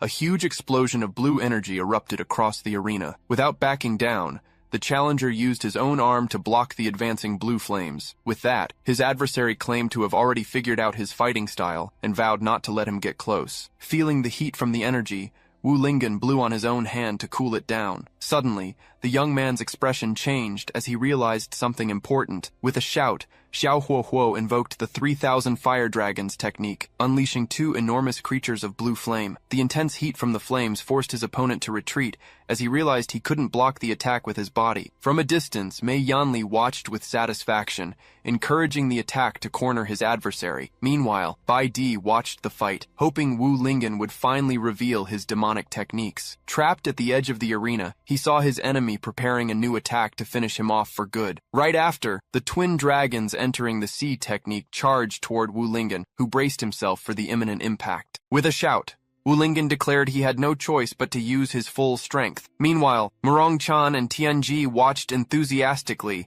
eager to see what move he would use. With his hands in position, the young man prepared to execute one of his immortal techniques. Then he shouted, "Chest exercise!" unleashing a wave of energy that repelled the blue flames. Shocked, Xiao Huohuo protested that it was nowhere near an immortal technique, while the challenger bragged he had developed it from his experience with exercises. With that, his opponent admitted he had some skill, but warned that his tricks didn't end there. Soon after, the dragon's energy dispersed, exploding into small flames around the young fighter. In an instant, the flames transformed into dozens of small fire lotus flowers. With the arena covered in flames, Xiao Huohuo challenged him to catch them with his hands. Faced with the new threat, Wu Lingen decided he needed to use an even stronger immortal technique. He then executed the side-to-side jump immortal technique. At that moment, Zhang Ma, watching from afar, questioned if he had learned his technique, but was scolded by a colleague. With swift movements, the young man created multiple images of himself that moved across the arena. Annoyed,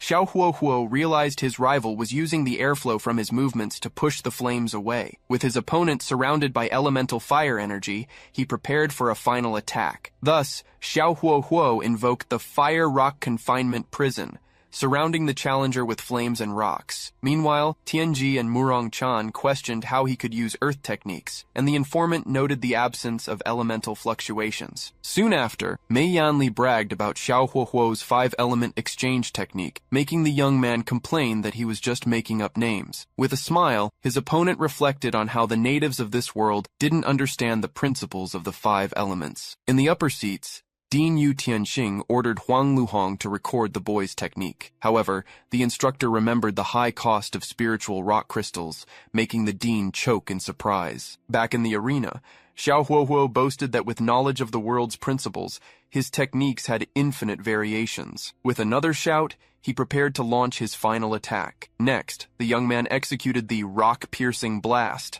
causing the walls of fire and rock to close in on his opponent. Soon after, the rocks and flames collapsed on Wu Lingen, who was trapped in the center of the explosion. At this, Tianji and Murong Chan screamed his name, worried about the outcome of the attack. While the dean lamented the loss of his spirit stones, Huang Luhong tried to get his attention. With a meat drumstick in hand, Murong Chan prepared to save Wu Lingen, refusing to stand by. However, Tushan Xiaoyu stopped her, stating that she shouldn't add to her brother's problems. With total confidence, the fox reassured her, guaranteeing that this little technique would be no problem for him. With an air of superiority, Xiao Huohuo claimed that a native of this world would never be a match for him, the son of destiny. Suddenly, the arena floor began to tremble and crack beneath his feet, leaving him surprised by what was happening. In the audience, everyone wondered what was going on, questioning if it was an earthquake. With a confident smile, Tushan Xiaoyu simply declared that her brother Lingen was truly invincible. Then, the floor shattered from below,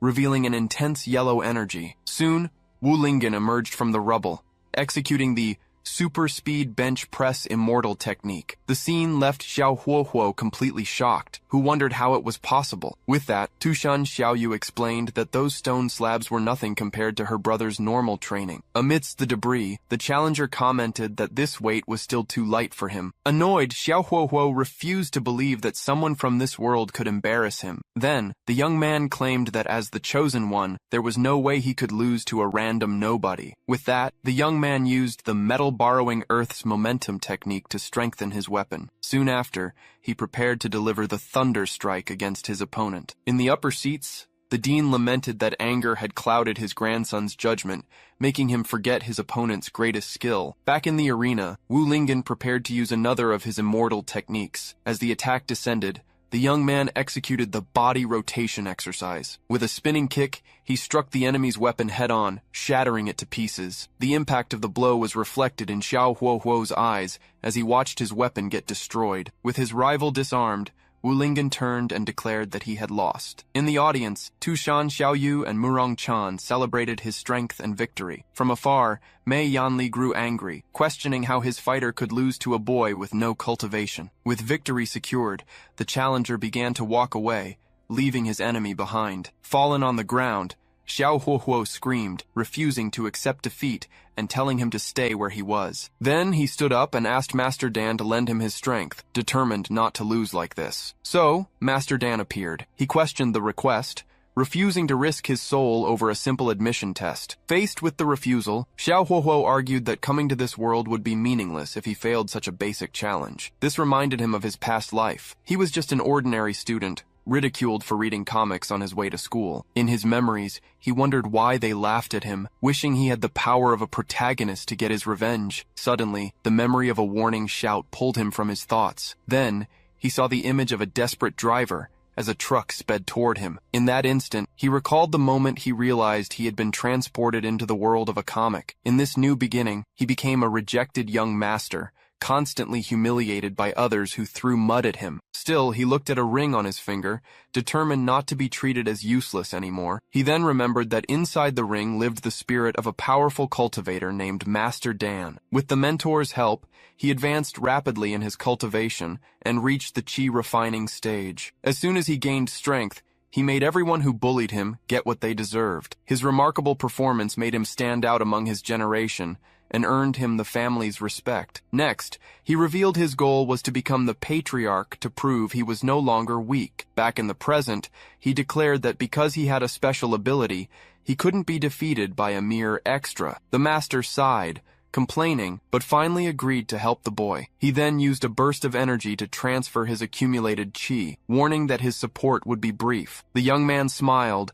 absorbing the bright energy and assuring his ally he didn't need to worry. From a distance, Huang Luhong commented to Dean Yu Tianxing that the chi emanating from him seemed abnormal. The elder cultivator explained that although his strength was limited, the most important thing was his ability to summon the 5-element flames. So the boy summoned the water element flame. He then launched an explosive wave of water at Wu Lingyan. The opponent was hit head-on, trapped inside a water prison. Desperate, he began to drown and struggle inside the water bubble. In the audience, everyone was startled, realizing the young man's cultivation base had skyrocketed to the golden core. Mei Yanli immediately accused the competitor of cheating, but Tushan Xiaoyu scolded him, demanding proof. The challenger then mocked his rival, claiming that even his superhuman strength would be weakened by the water. Next, he generated the metal element. Smiling, he summoned the black iron shard spikes technique to pierce his opponent. However, Wu Lingyan quickly used a swimming technique to dodge the rain of iron spikes. As soon as he noticed the escape, Xiao Huohuo shouted that his rival wouldn't get away and summoned the wood element. Right after, dark vines appeared in the water and trapped Wu Lingyan, immobilizing him. While the challenger remarked on the branch's strength, the young man stated that was the effect of a golden core level technique. Unexpectedly, he bit his own finger hard, making the blood flow. At that moment, Master Dan questioned him for using his lifeblood, but the boy replied he only had enough energy for one more strike and needed to secure the win. With that, he explained the generation cycle of the 5 elements, preparing to combine all the powers. Little by little, all the energy gathered in his hand, forming an intense light. Next, he fired the primordial chi's heavenly tyrant slash attack at his trapped opponent. Immediately, the audience panicked, realizing the fight had surpassed the chi refining level, and cried out for help. At the last second, Dean Yu Tianxing leaped toward the arena to intervene. He quickly released a red energy barrier to suppress the attack's shockwave. As the barrier held back the blast, a student remarked it was the right decision to enroll there, despite the dean's exposed prosthetic leg. Behind his attack, the young man shouted that he would no longer be ignored, and that he had to win at all costs. The energy beam finally hit the water prison head-on, completely engulfing Wu Lingyan's silhouette. Even inside the bubble, his opponent apologized and clenched his fist tightly, shattering the vines. The boy then watched his enemy's reaction. Wu Lingyan declared he had a greater reason not to lose. He then prepared to use an immortal art technique called Common Straight Punch. The blow collided directly with the energy beam, sending the challenger's robe flying back from the impact. Not understanding the strength of that attack, Xiao Huohuo watched the clash. A massive explosion erupted at the point of impact, and the young man wondered how it was possible. A few moments later, the light from the explosion completely swallowed the arena. Protected by the barrier, the students commented that the shockwave would have been fatal without the dean's help. Amidst the chaos, Yu Tianxing watched the smoke and wondered how a blow without spiritual energy could be so powerful. The dust began to settle, revealing Wu Lingen's silhouette still standing. Fallen to his knees, the transmigrator heard Master Dan admit that they had been defeated. Even with the master telling him to stop, the boy refused to accept it, claiming that as someone from another world he couldn't lose. The opponent then approached, apologized, and raised 2 fingers toward his rival. With a swift move, he delivered a 2-fingered strike that drove his opponent into the arena floor. Lying in the crater, Xiao Huohuo was completely knocked out. Then, Wu Lingen glanced at his defeated opponent and revealed that, in fact, he was also a transmigrator. From a distance, Mei Yanli grew annoyed, questioning the winner's true strength. With the victory made official, Wu Lingen was cheered by the crowd as the announcer called out his name. As soon as he stepped down from the arena, Tushan Xiaoyu and Murong Chan hugged him, praising his strength and impressive punch. A bit embarrassed by the attention, the young man mentioned that the fight had taken a lot out of him. Murong Chan quickly reassured him,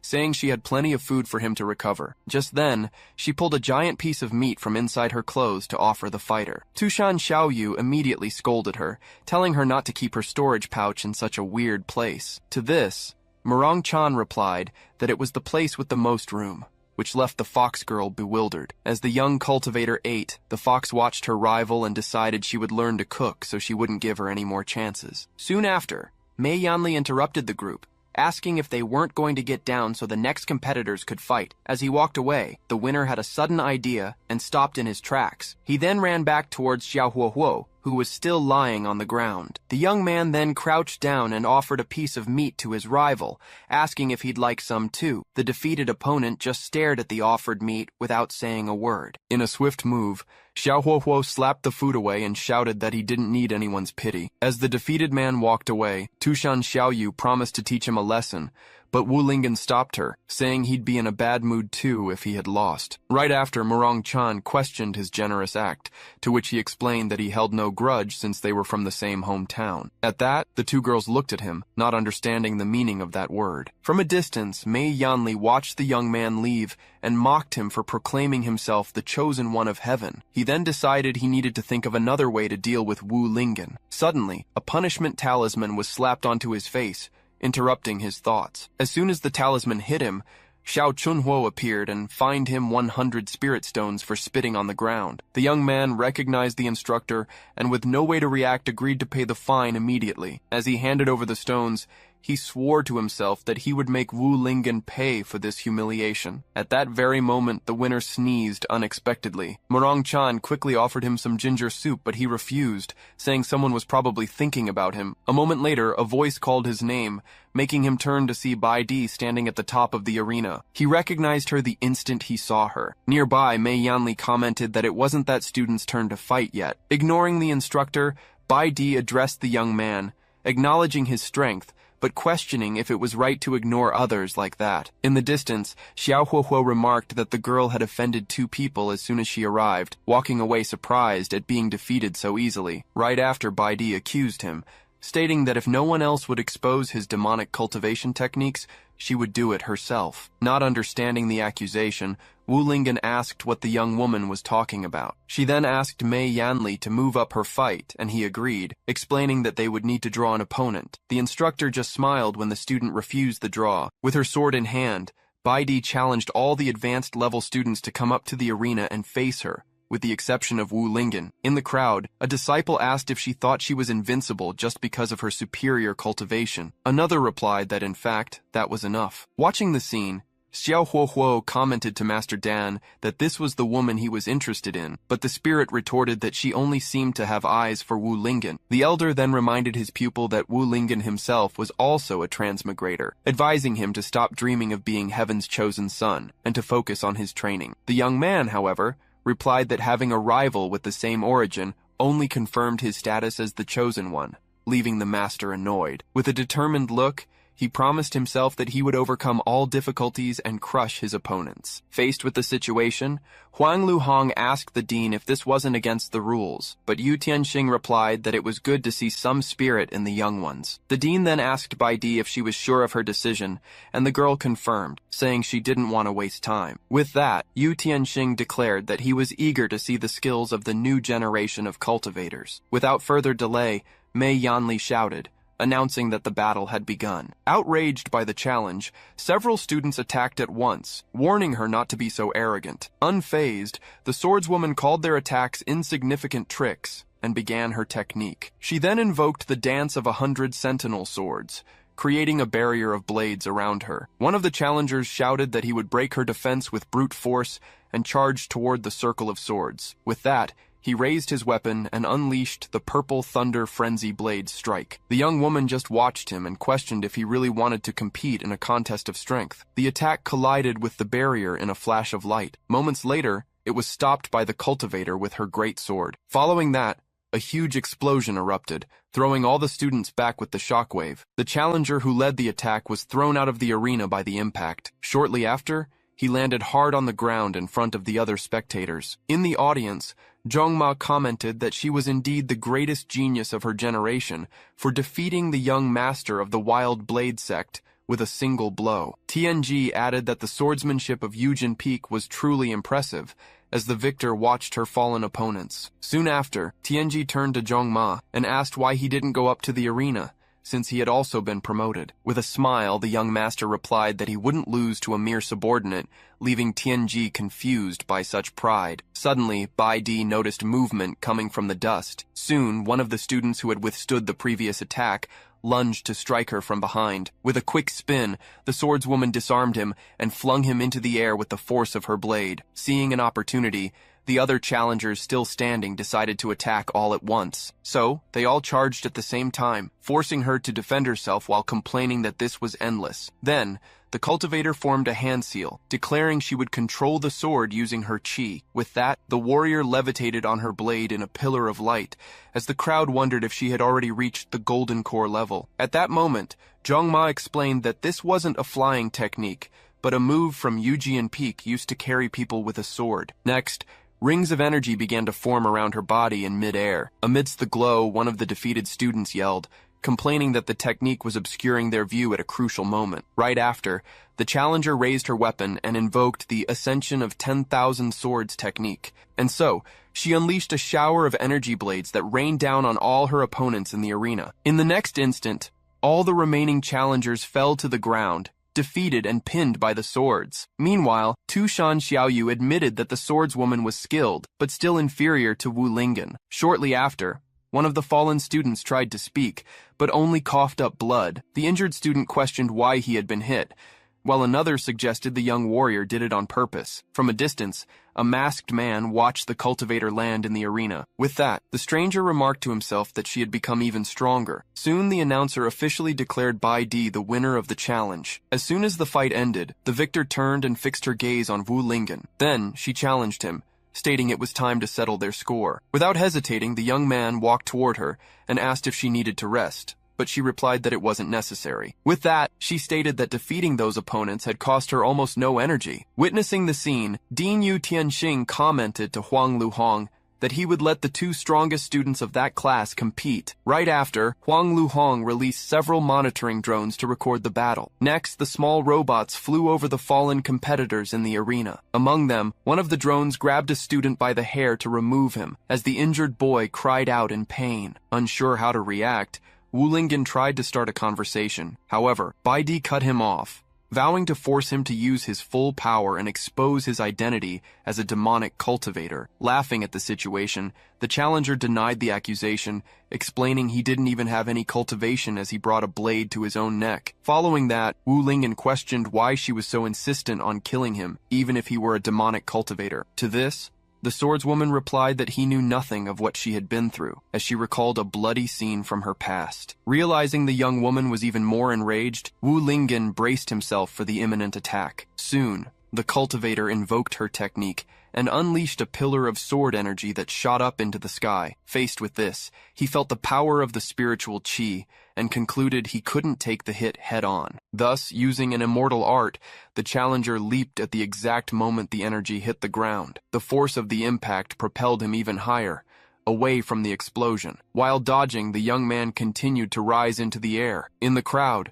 Zhongma questioned how he could fly using only the strength of his legs, while Tianji praised him. In the air, Wu Lingen remarked that he had finally managed to escape the attack. Suddenly, the swordswoman appeared, flying on her blade, and dared him to escape her next blow. Right after, she readied her sword again, gathering energy in the blade. Then she unleashed a massive vertical slash of energy toward her opponent. The attack struck the arena floor with destructive force, kicking up dust and debris. As the strike ended, the warrior landed amidst the smoke, with fragments falling around her. At that moment, the pavilion master questioned if the fight wasn't too dangerous, but the dean found the test interesting. With that, the cultivator prepared to face the immortal art coming her way. Suddenly, Wu Lingen appeared and blocked the energy sword with his bare hands. Murong Chan was stunned by the sight, while Tushan Xiaoyu stated that his strength was unimaginable. Even so, the challenger pressed on, determined to force him to reveal his true trump cards. Soon she invoked a technique that created a vortex of swords in the sky above his head. Following that, the young woman launched a shower of spiritual blades toward her rival. Lying on the ground,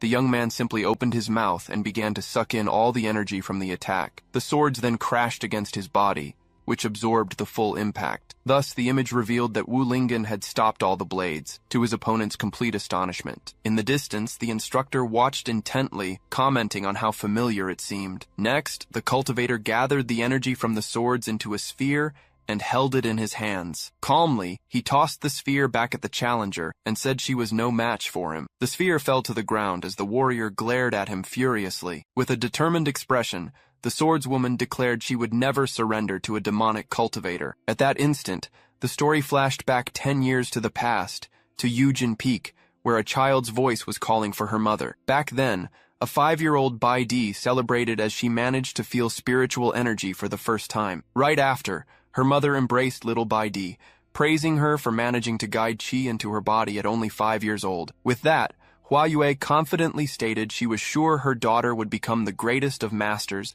and make Yujin Peak a better place. The girl then promised she would do her best, while her mother praised her for being so obedient. Suddenly, a man's voice interrupted the conversation, telling her not to raise the child so naively. At that moment, Bai Jianren, the girl's father, criticized her for being proud of just sensing qi, stating she couldn't lead the sect that way. Hua Yue immediately scolded him, reminding him of his own childhood failures, but he retorted that talent without a strong heart was useless. Ignoring her husband, the mother called her daughter to celebrate her birthday with a special meal. As they walked together, Hua Yue explained that her father was right, and that as a woman, she would need to be even stronger to lead the sect. With these words of encouragement, the little girl immediately sat down to meditate, vowing to train hard until she reached the qi refinement stage. From a distance, the father watched in silence, and said he would return to check on her training progress. As soon as he turned around, he hid in a corner. Hidden, the man began to cry, wondering if he had been too harsh with his words. Unexpectedly, his wife appeared and startled him, saying she had heard him because he was making so much noise. She then teased him for acting so stern when he hated to see his daughter suffer, but he replied that he needed to be a strict father and leader to guide her. Hua Yue questioned if his dignity meant crying hidden in a corner, leaving him speechless. Bai Jianren then reflected that the world of cultivation was dangerous, and a little suffering now would be better than losing her life in the future. With that, he firmly stated that his daughter was, without a doubt, the most exceptional genius of the younger generation. That night, the mother watched the little girl meditate, thinking she should bring her more clothes because of the wind. Meanwhile, Yujin Peak remained silent under the moonlight. Alone in the garden, little Bai Di continued to practice her cultivation. As she meditated, she thought that she was very close to finally reaching the qi refinement stage. Determined, she focused even harder, resolved to become stronger so her parents would no longer fight. Suddenly, a shadow with a demonic aura appeared behind her without her noticing. Right after, her mother approached with a tray of snacks, telling her not to train so late. In that same instant, the shadow transformed into a large demonic figure with a red aura, as Hua Yue screamed her daughter's name. At the same time, another presence revealed itself. A demon with a sword and shield appeared on a nearby roof. The girl's mother then identified the figure as a demonic cultivator. Startled, Hua Yue dropped the tray of food on the ground. Despite the chaos, little Bai Di remained focused on her cultivation, repeating to herself that she was almost there. Just above, a violent collision of red and blue energy occurred, just as the girl was nearing the chi refinement stage. With a final cry, the little girl finally managed to break through in her cultivation. Afterward, she turned and asked her mother how she had found out about her advancement so quickly. With no time to celebrate, Hua Yue hugged her and yelled for her to run from the demonic cultivator hovering above them. Then, the woman pushed her away and ordered her to find her father, taking the enemy's blow in her place. Dust rose from the impact of the attack. Soon after, Bai Jianren appeared with the guards and asked what had happened. His eyes widened in shock. Before him, the demon held its sword embedded in his wife's chest, who was shielding their daughter with her own body. With a furious roar, the patriarch invoked a chain technique to bind the invader. The energy chains wrapped around the enemy's body, immobilizing it. While the opponent was restrained, Jianren leaped into the air, preparing a final blow with his sword. With that, he unleashed a devastating slash that came down on the demon with all his might. After defeating the creature, the father rushed to support Hua Yue and tried to reassure her, saying everything was all right. His daughter then warned that her mother was bleeding a lot, but he just replied that he already knew. With her last breath, the woman apologized. As she died, she lamented not having taken good care of her daughter, leaving little Bai Di stained with blood. With one last desperate call, Hua Yue's hand fell lifeless to the ground. The little girl then tried to wake her up, begging her to open her eyes. Then, the father turned to his daughter and reminded her that it was her birthday. He held her tightly. Crying, Bai Jianren handed her a sword and told her to protect herself, since her mother was no longer there. Back in the present, the cultivator declared she would never surrender to a demonic cultivator, while Wu Lingen insisted he wasn't one of them. With tears in her eyes, Bai Di swore to use her sword to exterminate all demons, while the young man was startled, not understanding why. The young woman then stated that she knew ordinary attacks didn't work on him, but that he shouldn't underestimate her. She then explained that although her father had forbidden her from using that technique before the Golden Core stage, she had no other choice against such a powerful enemy. Then, Bai Di raised her sword and recited the same incantation her father had used in the past. The dean and Huang Luhong watched the technique intently, while the pavilion master identified it as Yu Jian Peak's killing blow against demons. Yu Tianxing looked on with concern. However, as she executed the technique, the young woman spat blood, while Wu Lingen worried about her condition and tried to offer help. Suddenly, the same energy chains her father had used in the past appeared and bound the young man's body. With her opponent immobilized, the cultivator prepared to unleash her extermination technique. Right after, she launched the final sword strike, screaming the technique's name with all her might. The attack hit the arena floor with devastating impact, kicking up a huge cloud of dust and debris. In the audience, Murong Chan watched the scene with concern, but Tushan Xiaoyu reassured her, stating that he probably wouldn't mind. Facing the dust, the girl told herself that this strike, created to kill demons, would be more than enough to defeat him. However, from within the smoke, an unexpected voice called out. The competitor turned in surprise, not understanding what was happening. Soon, Wu Lingen emerged from the dust completely unharmed and asked if she was done with her attack, leaving her utterly speechless. But Bai Di then asked what kind of demonic cultivator he was to have taken no damage. In response, however, Wu Lingen simply clarified that he wasn't a demonic cultivator. Still, completely ignoring his answer, the girl began to wonder if something was wrong with her own technique. Soon after, she wondered if the failure was because she hadn't yet reached the Golden Core stage. With that,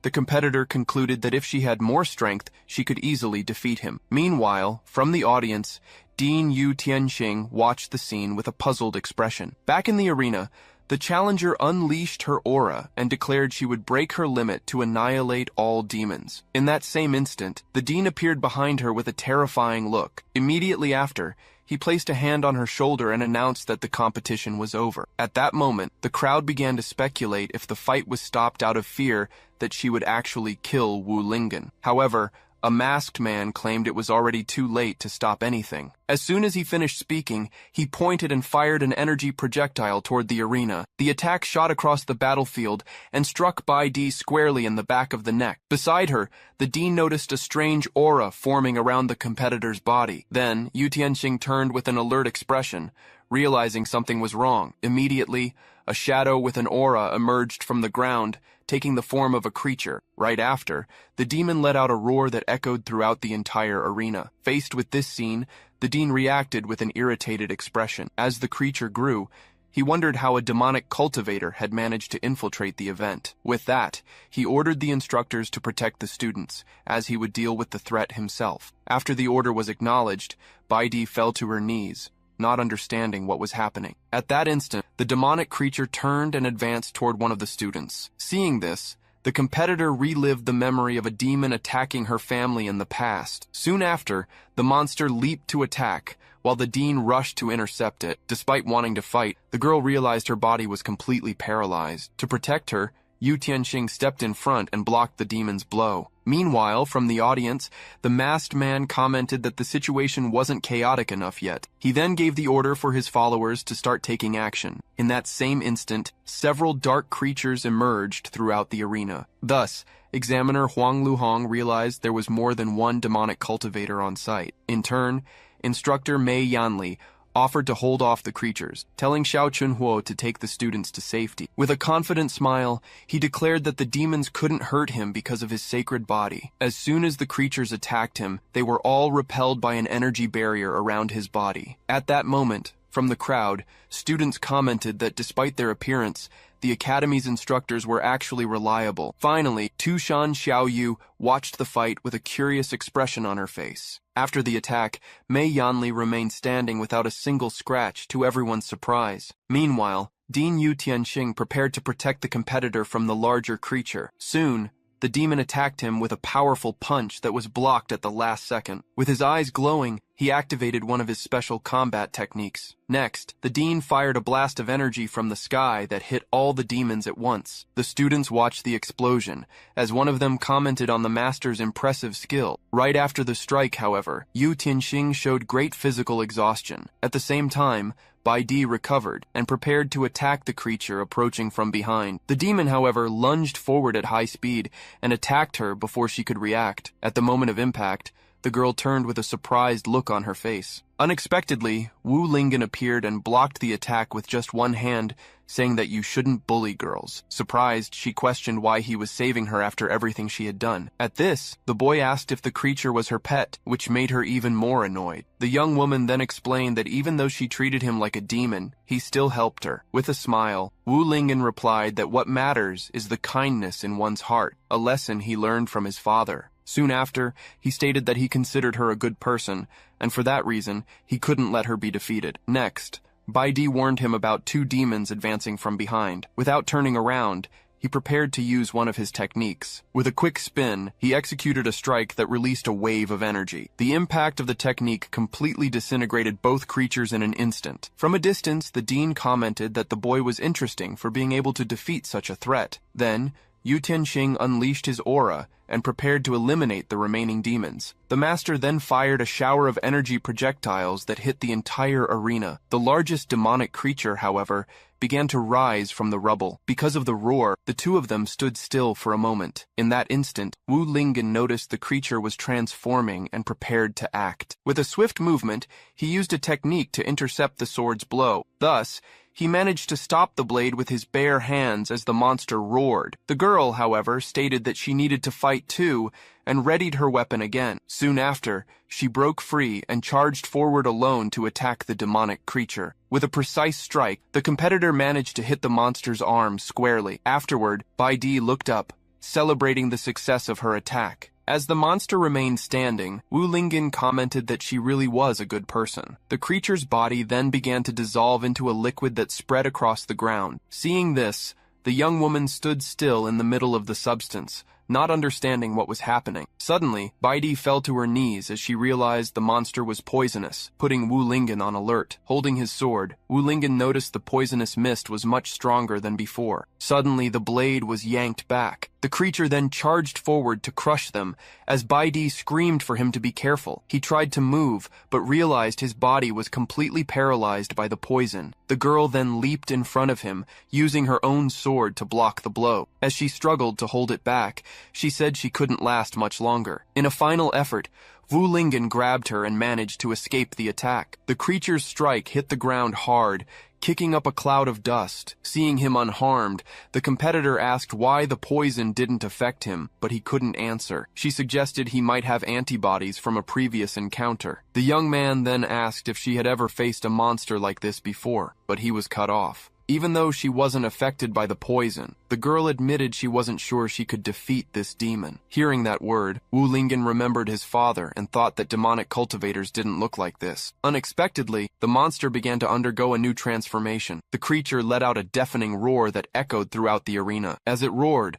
the force of the blast threw Baidi backward. Lying on the ground, the young man urged her to use her special move against the monster. The competitor, however, revealed that her hands were trembling and wouldn't obey her anymore. Suddenly, the mysterious hooded man appeared with a smile on his face. With an air of superiority, he declared it was the perfect time to save the day. Beside him, Master Dan advised him to be careful, but he boasted that the plot was on his side. Then, Xiao Huohuo turned to Baidi and told her to just watch his show. Facing the monster's roar, the young woman prepared to fight, even without any strength left. The newcomer then joined his hands and began to focus his energy. Soon he materialized a huge sword in his hands, preparing to attack. Weapon in hand, the hooded man leaped toward the monster to strike. The blow cut through the air and struck the creature's side with great impact. From a distance, Wu Lingen warned him about the poison released by the monster's arm. With a smile, he replied that he already knew that. Next, Xiao Huohuo activated a technique that engulfed his body in flames. The technique transformed into a fire dragon that charged at the demonic creature. The clash of their attacks created an explosion that lit up the entire arena. He then pulled back in midair, preparing to deliver the final blow. The hooded man raised his weapon and attacked with a vertical slash. Unexpectedly, the monster managed to block the blade with its own arm, surprising him. The creature then shattered the energy sword and hurled him away with the impact. Injured, he refused to back down, declaring that as the chosen one, he would fight to the end. In response, the demon fired several dark projectiles in his direction. In the distance, Baidi watched the scene, completely frozen. The girl soon recognized the technique as one from Yujin Peak and began to question the monster's identity. The creature then let out a roar and charged forward at high speed. Seeing the danger, Wu Lingen jumped in front of her, protecting her with his own body and getting pierced through the back. As he held her, he said this was to return the favor from before. Suddenly, Dean Yu Tianxing appeared, shrouded in a fiery aura, yelling at the monster for hurting his students. He then manifested a gigantic energy form and declared that the creature was going to die. The smaller demonic creatures charged forward to attack the master's energy form. Completely surrounded, Yu Tianxing complained about this group of demonic cultivators. In the distance, the masked man commented that the real show couldn't be interrupted just yet. As she held him, Baidi asked how she could cure him of the poison, but he said he was already out of strength. Hearing their conversation, Tianji remembered that the only way to neutralize the poison was with antibodies. With that, the girl raised her sword and said she would use her own blood to save him. Suddenly, a shadow lunged towards them at high speed. The monster then leaped into the air, ready to crush them both with a single blow. Realizing she wouldn't have time to cut her wrist, the competitor looked at Wu Lingen. Without hesitation, she held his face and kissed him in front of the entire arena. The kiss continued as debris from the previous attack rained down around them. Completely shocked, Xiao Huohuo fell to his knees, unable to believe what he was seeing. The crowd went wild as one of the students commented that he had already suspected their relationship. Murong-chan clutched her chest, while Tushan Xiaoyu furiously screamed for her to let him go. In the next instant, the creature's attack hit the ground, but the two of them had already vanished. As soon as the kiss ended, Wu Lingen activated one of his techniques, his hand glowing. He then leaped into the air, carrying the girl, and prepared a deadly punch against the monster. The attack struck the creature from below, creating a devastating impact. After the blow, a trickle of blood ran from the corner of his mouth. Finally, he adjusted her in his arms and declared that his strength had been restored. As he held her, Bai Di watched him with a flushed face, unsure of what to think. But with a confident smile, the young man looked back at her, and she realized he was quite attractive. Soon after, Wu Lingen asked why her face was so red. The young woman replied it was because of her injuries. Seeing the scene, Dean Yu Tianxing seemed relieved that nothing serious had happened. Then, he turned to the demons and unleashed a massive fire attack to make them pay. Meanwhile, the masked man watched the shower of energy projectiles approaching, but with a swift move, he used an energy technique to shield himself from the attack. Back on the ground, Yu Tianxing pointed at him and identified him as the true culprit. Immediately, the dean ordered him to die on the spot. The hand of the energy manifestation then lunged forward to crush him once and for all. The blow struck the ground, causing a huge explosion. After the impact, a look of surprise appeared on Yu Tianxing's face. In the middle of the crater, he found a substitution dummy and realized the trick. Not understanding the situation, the dean wondered what the demon's true goal was. Soon after, the scene shifted to the front of the Academy's library pavilion. At that moment, dark energy portals began to open on the pavilion's walls. Inside, the masked man remarked that the heroes were foolish to think he would attack from the front. He then summoned several spider-like creatures from an energy sphere in his hand. Next,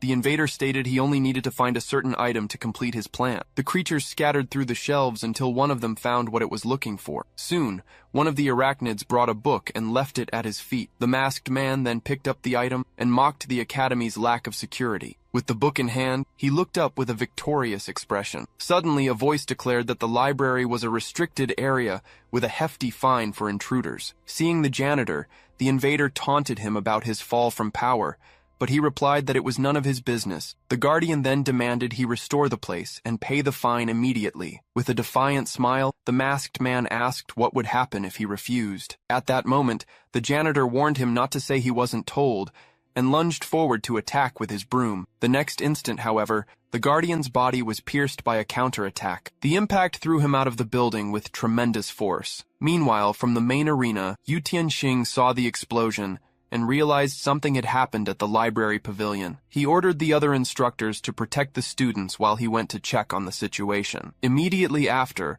a figure leaped into the air, speeding towards the pavilion. Watching the scene unfold, Tushan Xiaoyu commented that the world seemed to be on the brink of an era of chaos. Back at the library, the janitor used his long beard to attack the masked man from a distance, but the invader mocked him for causing even more destruction than he had, despite being a guardian. Unharmed, the man reappeared and added a repair fee to the invader's fine. Soon after, the masked man's arm detached and fled through an energy portal, taking the book with it. As his body regenerated, he complained that the old man was still as irrational as ever, even after so many years. The guardian, in turn, simply watched him with a serious expression, not backing down. He then stated that there was no need to be reasonable with demons and charged forward to attack. The janitor struck with his broom, but was blocked by a dark energy barrier. Despite the block, he kept up the pressure and managed to nullify his opponent's defense. A moment later, a different gleam appeared in the guardian's eye as he prepared for his next move. With a quick spin, the masked man landed a direct hit. The janitor, however,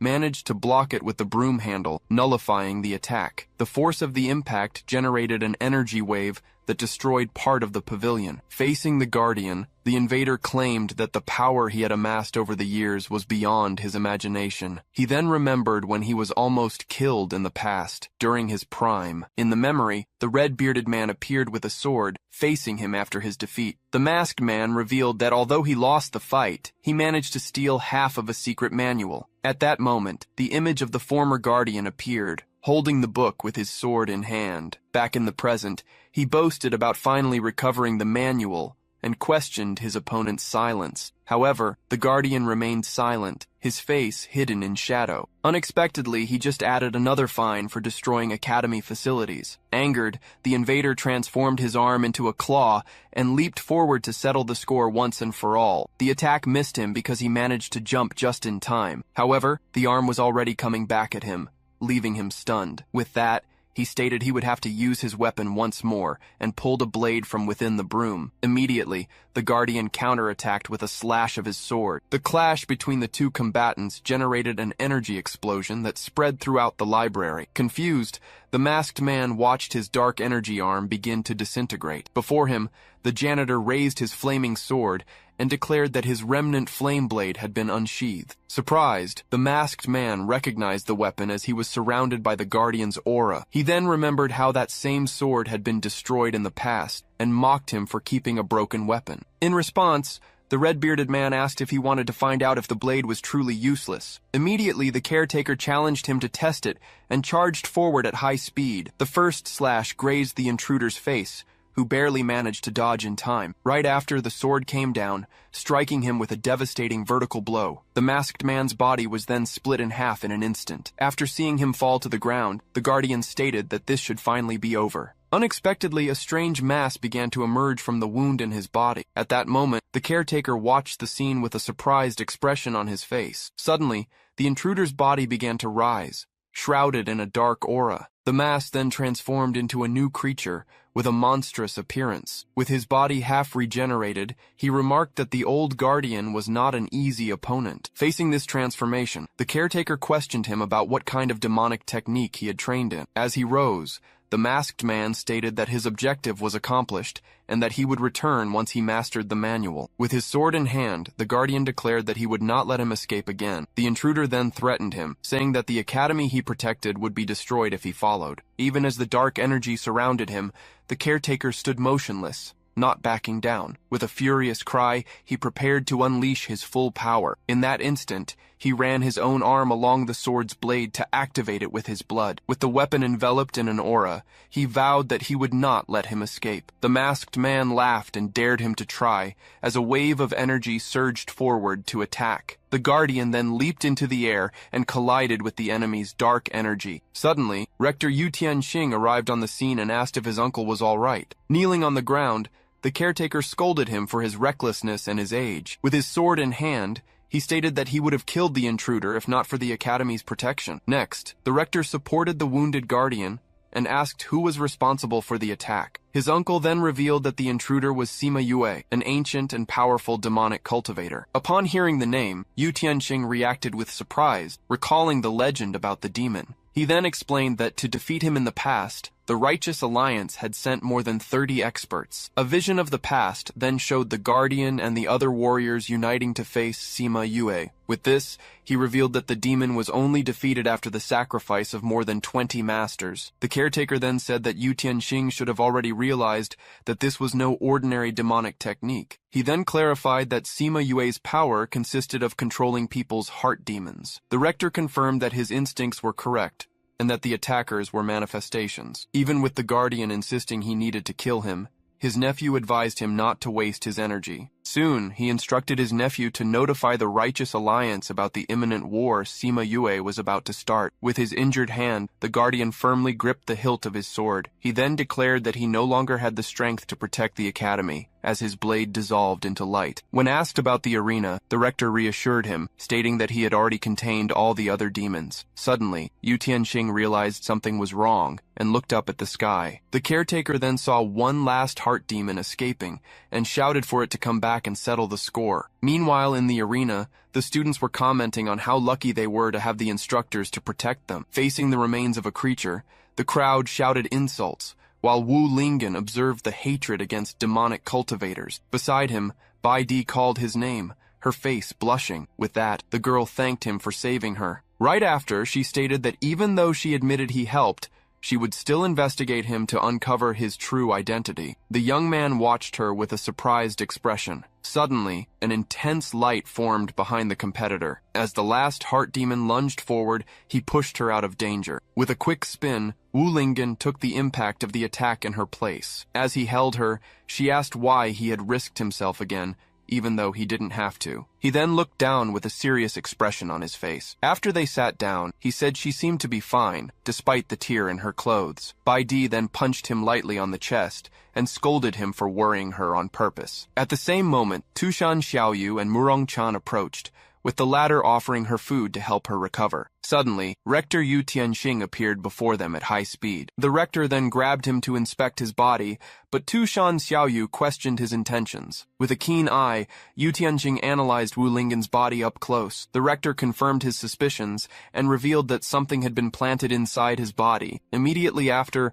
the image showed that a heart demon seed was lodged in his chest. Furious, the dean vowed he would not forgive whoever planted the seed in his student's body. Not understanding the gravity of the situation, Wu Lingen just asked to be let go. At that moment, Yu Tianxing observed him closely, finding his reaction quite strange. Right after, Tushan Xiaoyu shoved the old man hard and ordered him to let go immediately. She then warned Wu Lingen to keep his distance from the old man, who looked offended in the background. The dean then asked from a distance if he felt any discomfort, but the boy said no. Still, Yu Tianxing found it strange that the seed, lethal to any cultivator, didn't affect him. Suddenly, the dean shouted for them to wait a moment, leaving them both confused. With a smile, he approached again and celebrated the fact that Wu Lingen was a commoner with no spiritual root. He explained that without spiritual energy, the heart demon couldn't grow, all while Tushan Xiaoyu was biting him. Right after that, the man floated into the air and ascended quickly, to the couple's surprise. In the distance, Zhongma and Tianji watched the scene. Floating in the sky, Yu Tianxing announced to everyone that,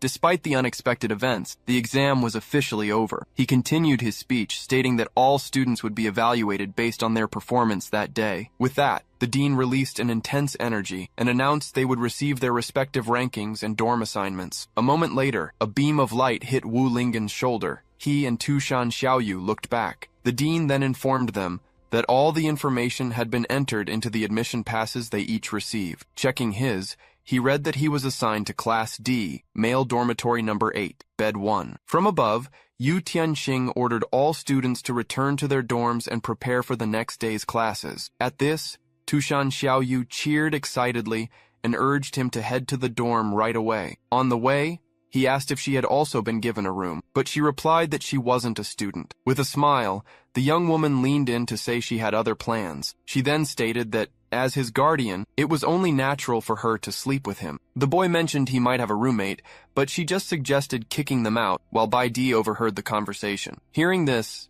Baidi looked at her own admission pass in silence. The scene then changed to the dormitory area of Xuantian Academy, where the pair was heading. Carrying his belongings, Wu Lingen commented that the dorm was in the most remote area with the lowest energy concentration. Tushan Xiaoyu was furious they had placed him there after his performance, but he accepted it, being a freshman. A short while later, they arrived in front of a sign that read, Male Dormitory Number 8. Opening the door, he noticed a light on and commented that his roommate must have already arrived. Finally, peeking through the entrance, he introduced himself politely, but fell silent when he saw who his roommate was. Suddenly, Wu Lingen came face to face with Baidi, who was just getting out of the shower, covered only by a towel. He slammed the door shut, breathless and stunned, while Tushan Xiaoyu questioned him. He then looked at the sign again, confirming to himself that this was indeed male dormitory number 8. Then he remembered the kiss in the arena and concluded that what he saw must have been an illusion. With that in mind, he decided to open the door one more time to confirm his suspicions. He then saw Baidi from behind, finishing getting dressed, and fell silent again. He closed the door once more and wondered if he was under the effect of some illusion art. Just then, Baidi opened the door from the inside, surprising the two of them. Tushan Xiaoyu immediately demanded to know what she was doing there, but the girl replied that she also lived in that room. To prove it, Baidi showed her pass, which assigned her to bed 2 of male dormitory 8. In disbelief, Tushan Xiaoyu accused her of being a man in disguise, but the young woman furiously denied it. Wu Lingen stepped in to confirm that Baidi was a girl, which made his guardian suspicious of how he knew. At that, Baidi explained that she had swapped places with his original roommate, who was now in the best female dorm. When Wu Lingen asked why she wanted to stay there, the girl grabbed him and said it was to observe him up close. Baidi clarified that she needed to learn his methods, as he was the first person her age to ever defeat her. The boy processed the phrase, her age, as a side note revealed he was actually 20,000 years old. After that, he finally entered the room with his things. He warned her that living together would be problematic, but the girl said what happened was just an accident. Bai Di then argued that if he could live with a fox, he could live with her too, which irritated Tushan Xiaoyu. She then promised to just observe him in silence, making him reluctantly agree. Tushan Xiaoyu then called him to bed, ignoring Bai Di, but he questioned if they would sleep together. She pulled him to her side, said there was nowhere else, and he ended up agreeing. Lying down, he felt something watching him, while Bai Di was on the other bed with her eyes closed. The scene showed a candle going out and Bai Di's face at rest. A moment later, Wu Linggen asked Tushan Xiaoyu if the Academy's invaders were really demonic cultivators. He continued, saying that their techniques seemed different from the ones his father and the others used. Hearing this, Tushan Xiaoyu decided she no longer needed to hide the secret from him. She then revealed that they weren't ordinary demonic cultivators, but heart demons. As the scene shifted to Zhengyi Peak, a remote place under the moonlight, Wu Linggen processed the information. At the same time, in a distant magic circle, astral projections were discussing Sima Yue's attack on the Xuantian Academy. One of the elders expressed surprise that this demon was still alive after so long. He then reported that the intruder had injured one of the sages and stolen a secret manual, suggesting the need for more protection. Just then, the projection of Din Yu Tianxing intervened to warn of an even more serious problem. In a serious tone, he revealed that the heart demon had appeared before all the students. He also explained that, to maintain stability, they had sealed the secret that these creatures are formed from the impurities of cultivators. Given this, he questioned how much longer they could keep the secret now that Sima Yue had returned. Then, the great elder firmly declared that the current world order could not be broken. Shortly after, another man offered his Tenglong Academy's help in dealing with the matter as part of the alliance. He emphasized that, as allies, they should face these difficulties together, but the dean remained silent. Thus, the elder concluded the meeting, assigning the tasks of searching and containing the information to those present. Soon, the astral projections faded and disappeared from the magic circle. Meanwhile, a silhouette observed an orb, wondering how the academy could be number one after being so easily invaded. The image revealed Shen Wei Wang, the dean of Tenglong Academy, who vowed that his school would become the most powerful. The scene then returned to men's dormitory number 8, where the conversation continued. At that moment, Tushan Xiaoyu finished her explanation, stating that this was why heart demons were the greatest taboo in the cultivation world. After a moment of silence,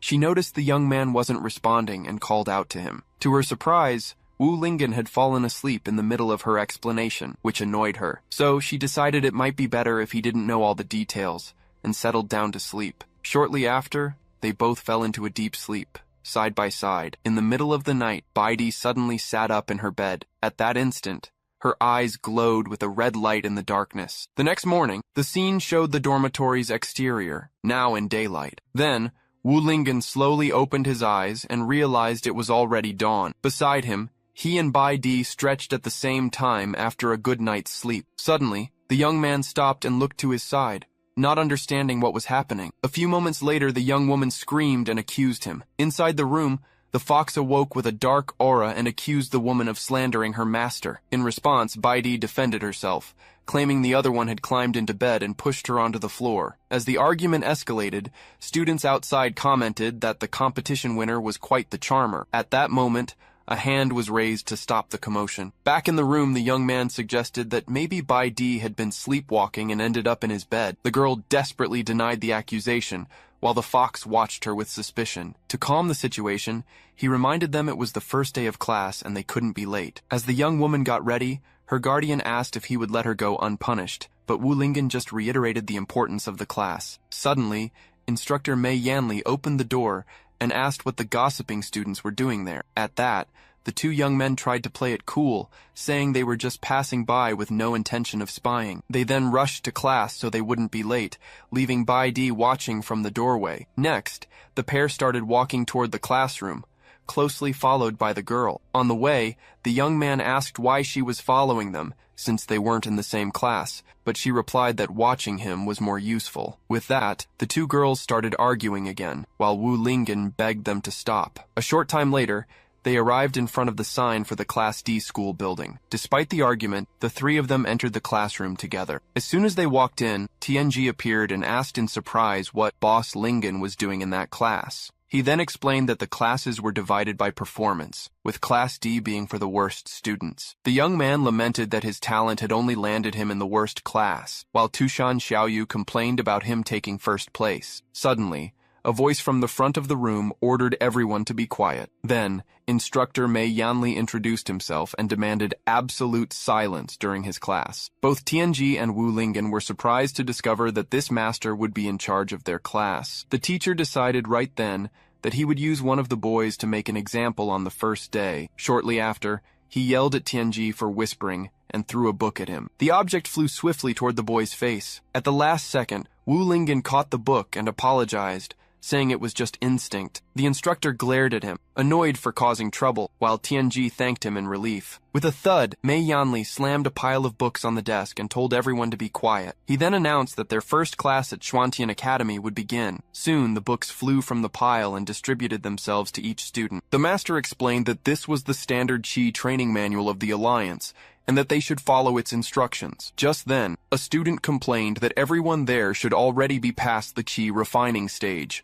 much to Wu Lingen's surprise. Annoyed, the instructor hit the young man with a book and said their techniques couldn't compare to the Alliance's. Lying on the floor, the boy was ignored, as Bai Di questioned why Wu Lingen hadn't defended him. Following that, Mei Yanli explained that the Alliance's technique was the safest and that everyone must use it. He then turned to the class and said that since they already had experience with Qi refining, they would have a test. The instructor threatened to expel anyone who couldn't guide Qi into their body by the end of class. While the other students seemed confident, Wu Lingen was visibly apprehensive about the task. Holding the book, he panicked and wondered what he would do, since he had no experience at all. Baidi then closed her eyes to focus on the technique from the manual. Right after, she formed a hand seal and channeled her energy according to the instructions. With that, a small sphere of power formed at her fingertips. Next, she fired the beam of energy toward the back of the room. The energy hit and destroyed one of the desks, much to instructor Mei Yanli's surprise. At that moment, Tushan Xiaoyu remarked that it was impressive she got it on the first try,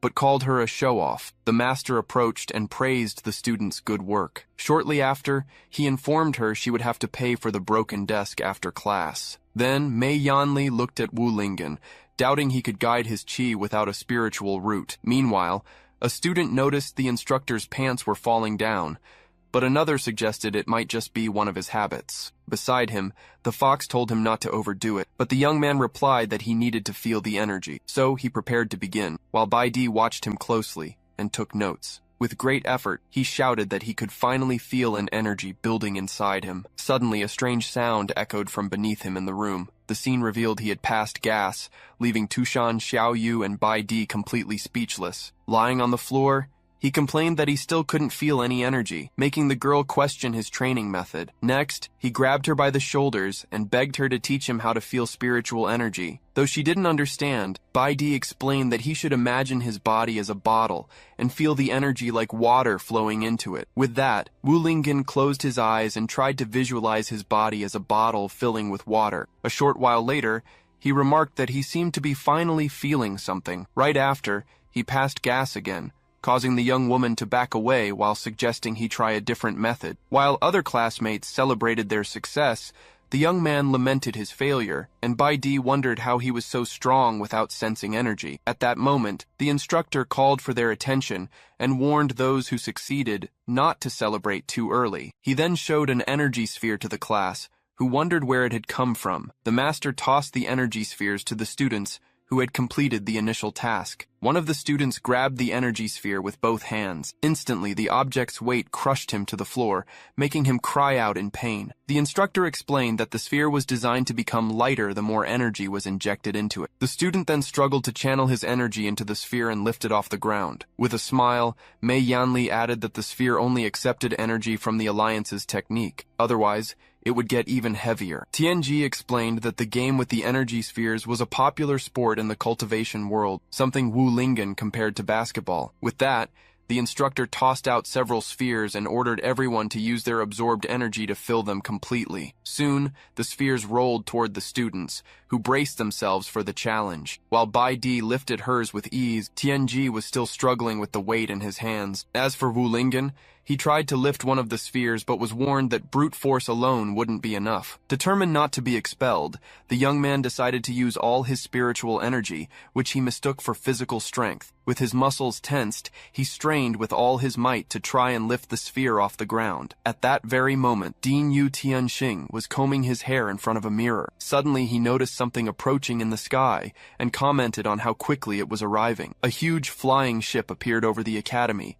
as Shen Wei Wang announced his arrival. From the ship's deck, the visitor watched a beam of light shooting up toward the sky. The light then materialized before the vessel, revealing Yu Tianxing with his powerful aura. In a sarcastic tone, the local dean greeted the newcomer, saying he hadn't had time to prepare a welcoming ceremony. The leader of Tenglong replied that he rushed to help as soon as he heard the academy was facing trouble. Suspiciously, Yu Tianxing commented on the large entourage, but was told they also wished to learn from the best academy. Then, the host stated with a smile that this was the true purpose of their visit. Suddenly, an energy sphere flew out of the classroom and shot up toward the ship, surprising both deans. The impact then struck the underside of the vessel with great force. On the deck, Shen ordered them to prepare the defenses, questioning if they were demonic cultivators. Meanwhile, the classroom roof collapsed, causing panic among those present. As the ceiling broke apart, Wu Lingen raised his hands to protect himself from the debris. Right after, the instructor furiously scolded him for using too much force and destroying the classroom. Amidst the dust, Yu Tianxing figured the boy was up to no good again. At that moment, he turned to the silhouette in the smoke and asked if Shen was all right. As soon as the visitor emerged from the cloud,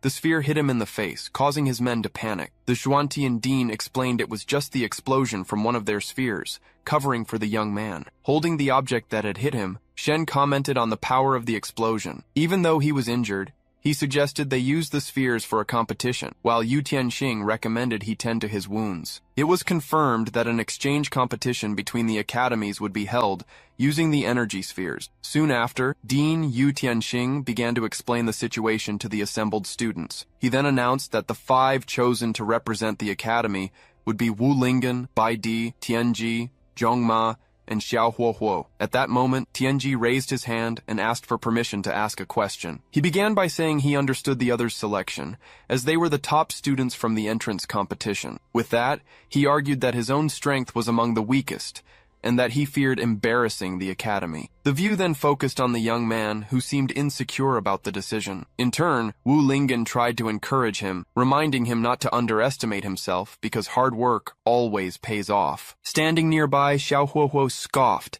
saying that if effort were enough, he would already have a spiritual root. The dean intervened, stating that Tianji's ability to predict the future would be a great advantage for the team. Once the first question was settled, Wu Lingen raised his hand to ask one of his own. He then asked, a bit awkwardly, how exactly the game with the energy spheres worked. At that moment, Bai Di explained that it was a 5-on-5 match where the goal was to control the sphere and throw it through a gate in the air. She added that while physical contact was forbidden, energy clashes were allowed and essential for victory. Hearing the rules, the young man questioned if his participation was really a good idea, but Yu Tianxing reminded him that the competition was only happening because of him. Right after, the dean informed them that the match would take place in 3 days and they should use the time to train. In a serious tone, he continued, saying that the reputation of Xuanqian Academy was at stake. To motivate them, he promised to reward each of them with a golden medallion for a victory. Following that, Zhongma explained that the medallion was the Academy's highest honor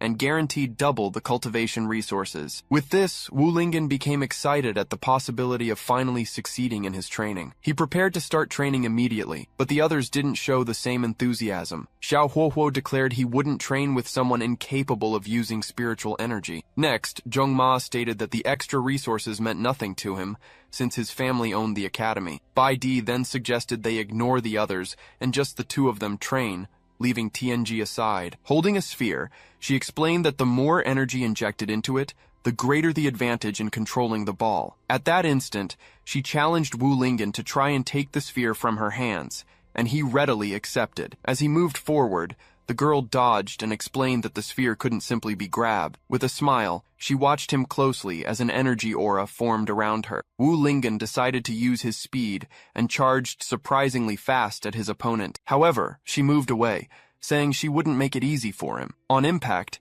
his hands accidentally pressed against the young woman's chest. The girl then backed away as the energy sphere rolled away. Immediately, Xiao Huohuo accused him of doing it on purpose, but Wu Lingyan bowed to apologize. He approached to ask if Bai Di was okay, and the young woman replied that she was already over the incident. The girl then looked away and noticed Tushan Xiaoyu watching from a distance with a dark aura. At that, Tushan Xiaoyu ordered her to stay away from him, while Murong Chan offered food to ease the tense atmosphere. Back in the courtyard, Bai Di composed herself and said they should continue training. In that instant, she made a hand seal and invoked one of her special techniques. With a circle of swords hovering in the sky, she instructed Wu Lingyan to use it as a target to practice his throws. Holding the sphere, the young man noticed it wasn't that heavy and that he just needed to practice his aim. He then threw the sphere with force towards the target and received a compliment for his accuracy. The energy sphere, however, ricocheted off one of the swords and flew off in another direction. Just then, Instructor Mei Yanli appeared, furious, and threatened to cut his resources for destroying the academy's facilities. Bai Di then asked if he had heard a strange scream, but Wu Lingyan quickly brushed it off. Far away, Dean Shenwei Wang observed the scene and commented on Xuantian Academy's audacity. Still holding the sphere, he complained that he had been provoked twice in the same day. One of his disciples, Liang Zifeng, tried to tend to his wounds, but Shen refused, saying a simple sphere couldn't hurt him. He then instructed the student to focus on preparing for the competition set for 3 days later. With a determined look, he declared that the future of both academies would be at stake in that match. At that moment, Liang Zifeng solemnly swore that he would lead Tenglong Academy to victory against Xuantian Academy. The dean praised him as his best disciple, while the young man silently promised not to disappoint him. Determined to win at all costs, Liang Zifeng stared at a purple crystal in his hand before the scene changed. 3 days later, in the courtyard of Xuantian Academy, Yu Tianxing was on stage for the event's opening ceremony. He then asked all the students to give Dean Shen a warm round of applause. With that, the visitor walked onto the stage with his face bandaged as the crowd applauded him. Among the students, Wu Lingyan and the others commented on the rival dean's strange appearance. Shen then approached the microphone to give his speech about the competition. He began a long, formal speech about the event's importance, which soon bored those present. The speech continued monotonously, causing several students to start dozing off in the audience. Annoyed by the lack of attention, Dean Shen decided he would teach the freshmen of that academy a lesson. On stage, he commented on the simplicity of the training ground, but Yu Tianxing retorted that he preferred to invest resources directly in the students. In response, Shen offered to build a real arena and took out a golden talisman. Soon after, he slammed his hand on the ground with force and activated a powerful earth technique. A strong tremor shook the place, leading students to wonder if the academy was being destroyed. Then, everyone screamed as they saw a huge structure emerging from the ground. The young Wu Lingyan and Bai Di stared at the scene, unable to react to what they were witnessing. Finally, a gigantic stone arena rose from the ground, completely surrounding the academy's courtyard. Bai Di was impressed by the dean's power, while Wu Lingyan watched the cultivator's abilities in awe. From above, the two leaders announced that the competitors should prepare as the other students made their way to the stands. The scene then shifted to the stone arena, which had markings similar to a basketball court. Dean Yu Tianxing turned to his students and declared they had to win, no matter what. He then introduced the home team. The young man with no spiritual root was determined to win the cultivation resources. With a confident smile, Xiao Huohuo promised himself he would shine in this competition. He then whispered to his teammate that he would surpass him, leaving the boy confused by the comment. Meanwhile, Yu Tianxing continued the introductions and announced the competitors from Tenglong Academy. The camera focused on the opposing team's leader, Liang Zifeng, who had an air of superiority. The scene then revealed all the members of the rival team, Zhu Long, Li Luoying, Wan Ping, Zhen Lingyu, and their leader, Liang Zifeng. Among them, competitor Zhen Lingyu offered him encouragement, but he warned her not to underestimate their opponents. Looking at his master, Liang Zifeng vowed to fulfill his old wish at any cost. Next, Wan Ping told him to relax and insulted the Xuantian Academy team, calling them trash. Hearing the insult, Tianji immediately reacted, shouting that they weren't weaklings. The provoker then challenged him directly, calling him useless, which made the boy even angrier. The Tenglong leader intervened, ordering his ally to stop talking. He said they would settle things during the match. Seeing this, Bai Di commented on their arrogance, but her teammate noted that they were well trained. Zhong Ma then confirmed the observation, making the rest of the team anxious. In a serious tone, he revealed they were all elite talents with extensive training and an undefeated record in competitions. Tianji scolded him for not telling them sooner, but he replied that nobody had asked. With a confident air, Xiao Huohuo brandished his weapon and said they didn't need to worry because he was there. He then pointed at the opposing team and declared with conviction that he would defeat them. The young man then prepared to make an oath, weapon in hand. However, Instructor Mei Yanli appeared from behind and took the object, informing him that using spiritual treasures was forbidden in the competition. The Tenglong team burst out laughing, mocking him for not knowing the rules and commenting that it would be an easy match. From the stands, Dean Shen taunted Yu Tianxing about his player selection, but was told his opinion was irrelevant. Shen retorted that he looked forward to seeing him admit defeat at the end of the match. With a calm smile, Yu Tianxing warned him not to underestimate these young people. Finally, looking at the arena, he stated that he had only put them there because he truly believed they could win. Instructor Mei Yanli then searched the young man and ordered him to remove the training weights he was carrying on his body. From high above the arena, Yu Tianxing shouted angrily, demanding to know where he was hiding so many objects. The instructor then explained that the match would last 1 hour, with a break, and the team with the most points would be victorious. With the energy sphere in hand, he told everyone to get ready for the game to begin. As the Tenglong Academy team took their positions on their side of the court, waiting for the whistle, the Xuantian team also got into position. Moments later, the sphere was tossed into the air with the command to begin. Determined to get the first possession, Wu Lingen jumped confidently, but was surprised to see someone fly past him in mid-air. Xiao Huohuo surpassed him in the jump and declared that the first point would be his. Before he could reach the sphere, Liang Zifeng suddenly appeared and slapped it away, taking possession. He then passed the ball to his ally Wan Ping, who caught it firmly in mid-air. With control of the sphere, Wan sped down the court while Tianji got into position to try and stop him. The opponent then faced him with a disdainful smile and asked if he really thought he could stop him. In shock, Tianji watched the opponent rush past him at incredible speed. In a single move, Wan Ping scored the first point, giving his team the lead and leaving the boys stunned by his speed. The instructor announced the score was 1-0,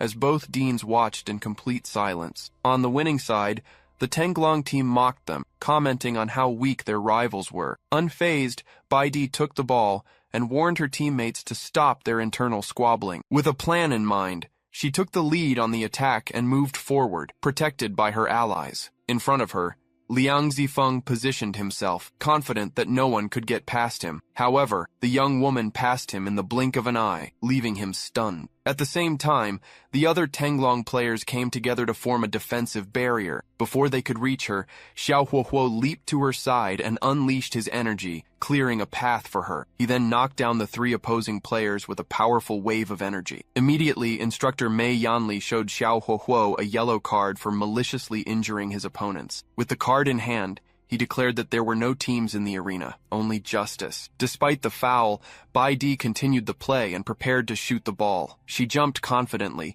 determined to score, but Zhulong quickly moved to block her attack. At that moment, her opponent took a bite of a piece of meat he was holding. A moment later, a shockwave from the ground threw Baidi back with great force. The scene revealed that Zhulong had transformed into a reptilian monster and regained possession of the sphere. As soon as she landed, a black shadow sped past her. The shadow then struck the energy sphere in the monster's hands. The ball was then thrown directly to Liang Zifeng, who praised the play with satisfaction. He advanced with the sphere in hand, ready to attack the opponent's side of the court. Zhongma and Tianji prepared to intercept him as he ran with an intense energy aura. Effortlessly, he broke through their defense and scored the second point of the match. The instructor then announced the score was 2-0, as Zhen Lingyu praised her leader's skill. After scoring, Liang Zifeng turned to face Wu Lingen and Xiao Huohuo. The two were surprised, not understanding the intention behind his gaze. With a confident smile, he pointed at them and declared that he wouldn't let them score a single point in the match. In the stands, Tushan Xiaoyu was enraged by the taunt, but Murong Chan stopped her from interfering with the match. At that moment,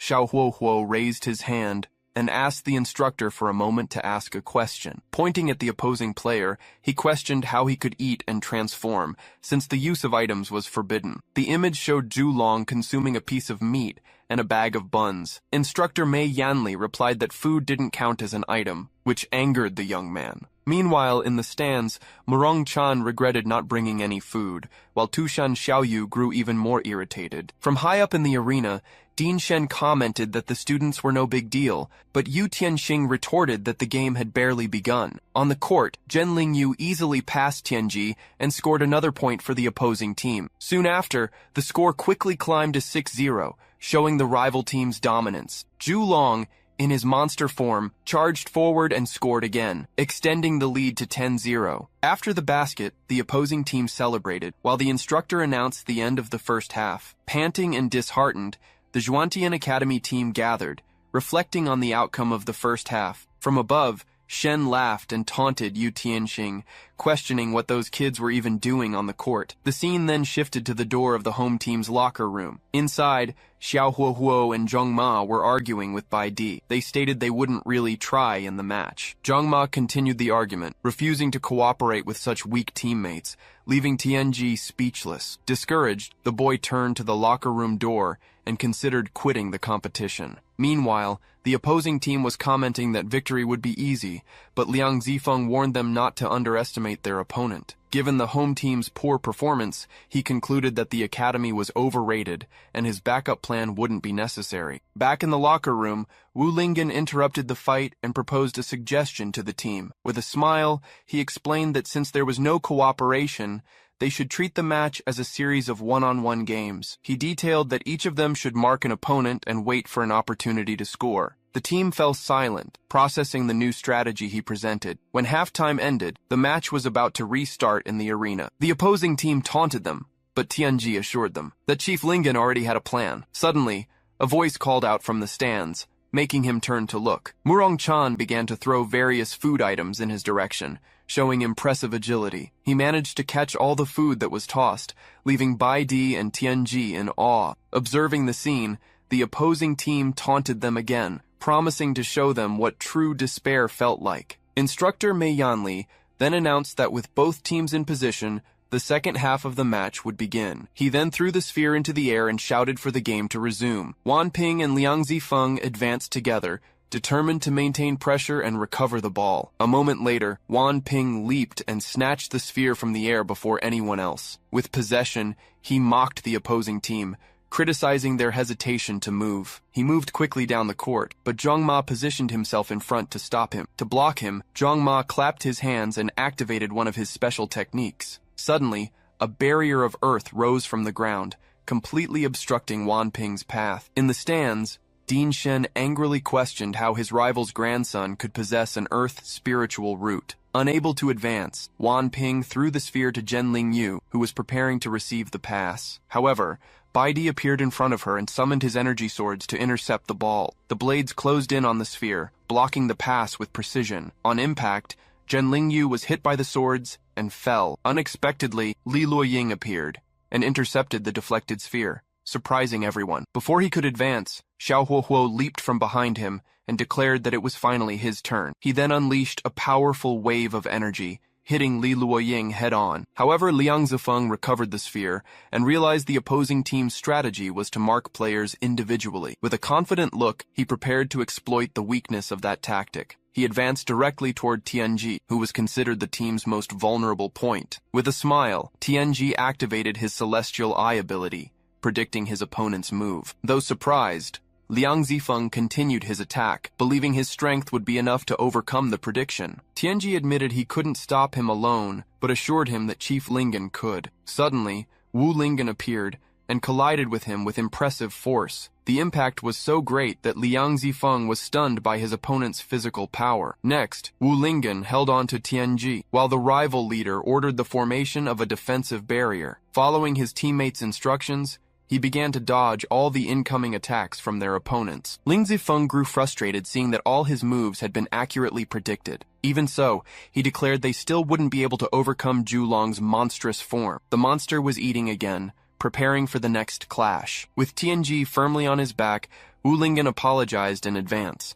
for what he was about to do. He then hurled his teammate along with the energy sphere with all his might toward the opposing goal. Julong tried to block the shot with his claws still in his monster form. On impact, the ball broke through the defense, hit the monster in the face, and went through the goal. The instructor then announced the team's first point, while the two enthusiastically celebrated the play. Unfazed, the Tanglong Academy team quickly regrouped to continue their attack. At that moment, Xiao Huohuo taunted his teammates about the score, but Zhen Lingyu reminded him that he hadn't scored any points. With possession of the sphere, Liang Zifeng ordered his team to advance in a swift attack formation. He then ran directly toward Wu Lingen, who was now defending the goal with full attention. Suddenly, a black shadow emerged from the side, hitting him by surprise. It was Li Luoying in action. Consequently, the other players on the opposing team were also taken down by dark attacks that appeared around them. Taking advantage of the confusion, Wu Lingen scored another point, leaving the opposing leader visibly surprised. Right after, he used the monster's tail as a ramp and scored again, closing the gap in the score. The home team continued to score in succession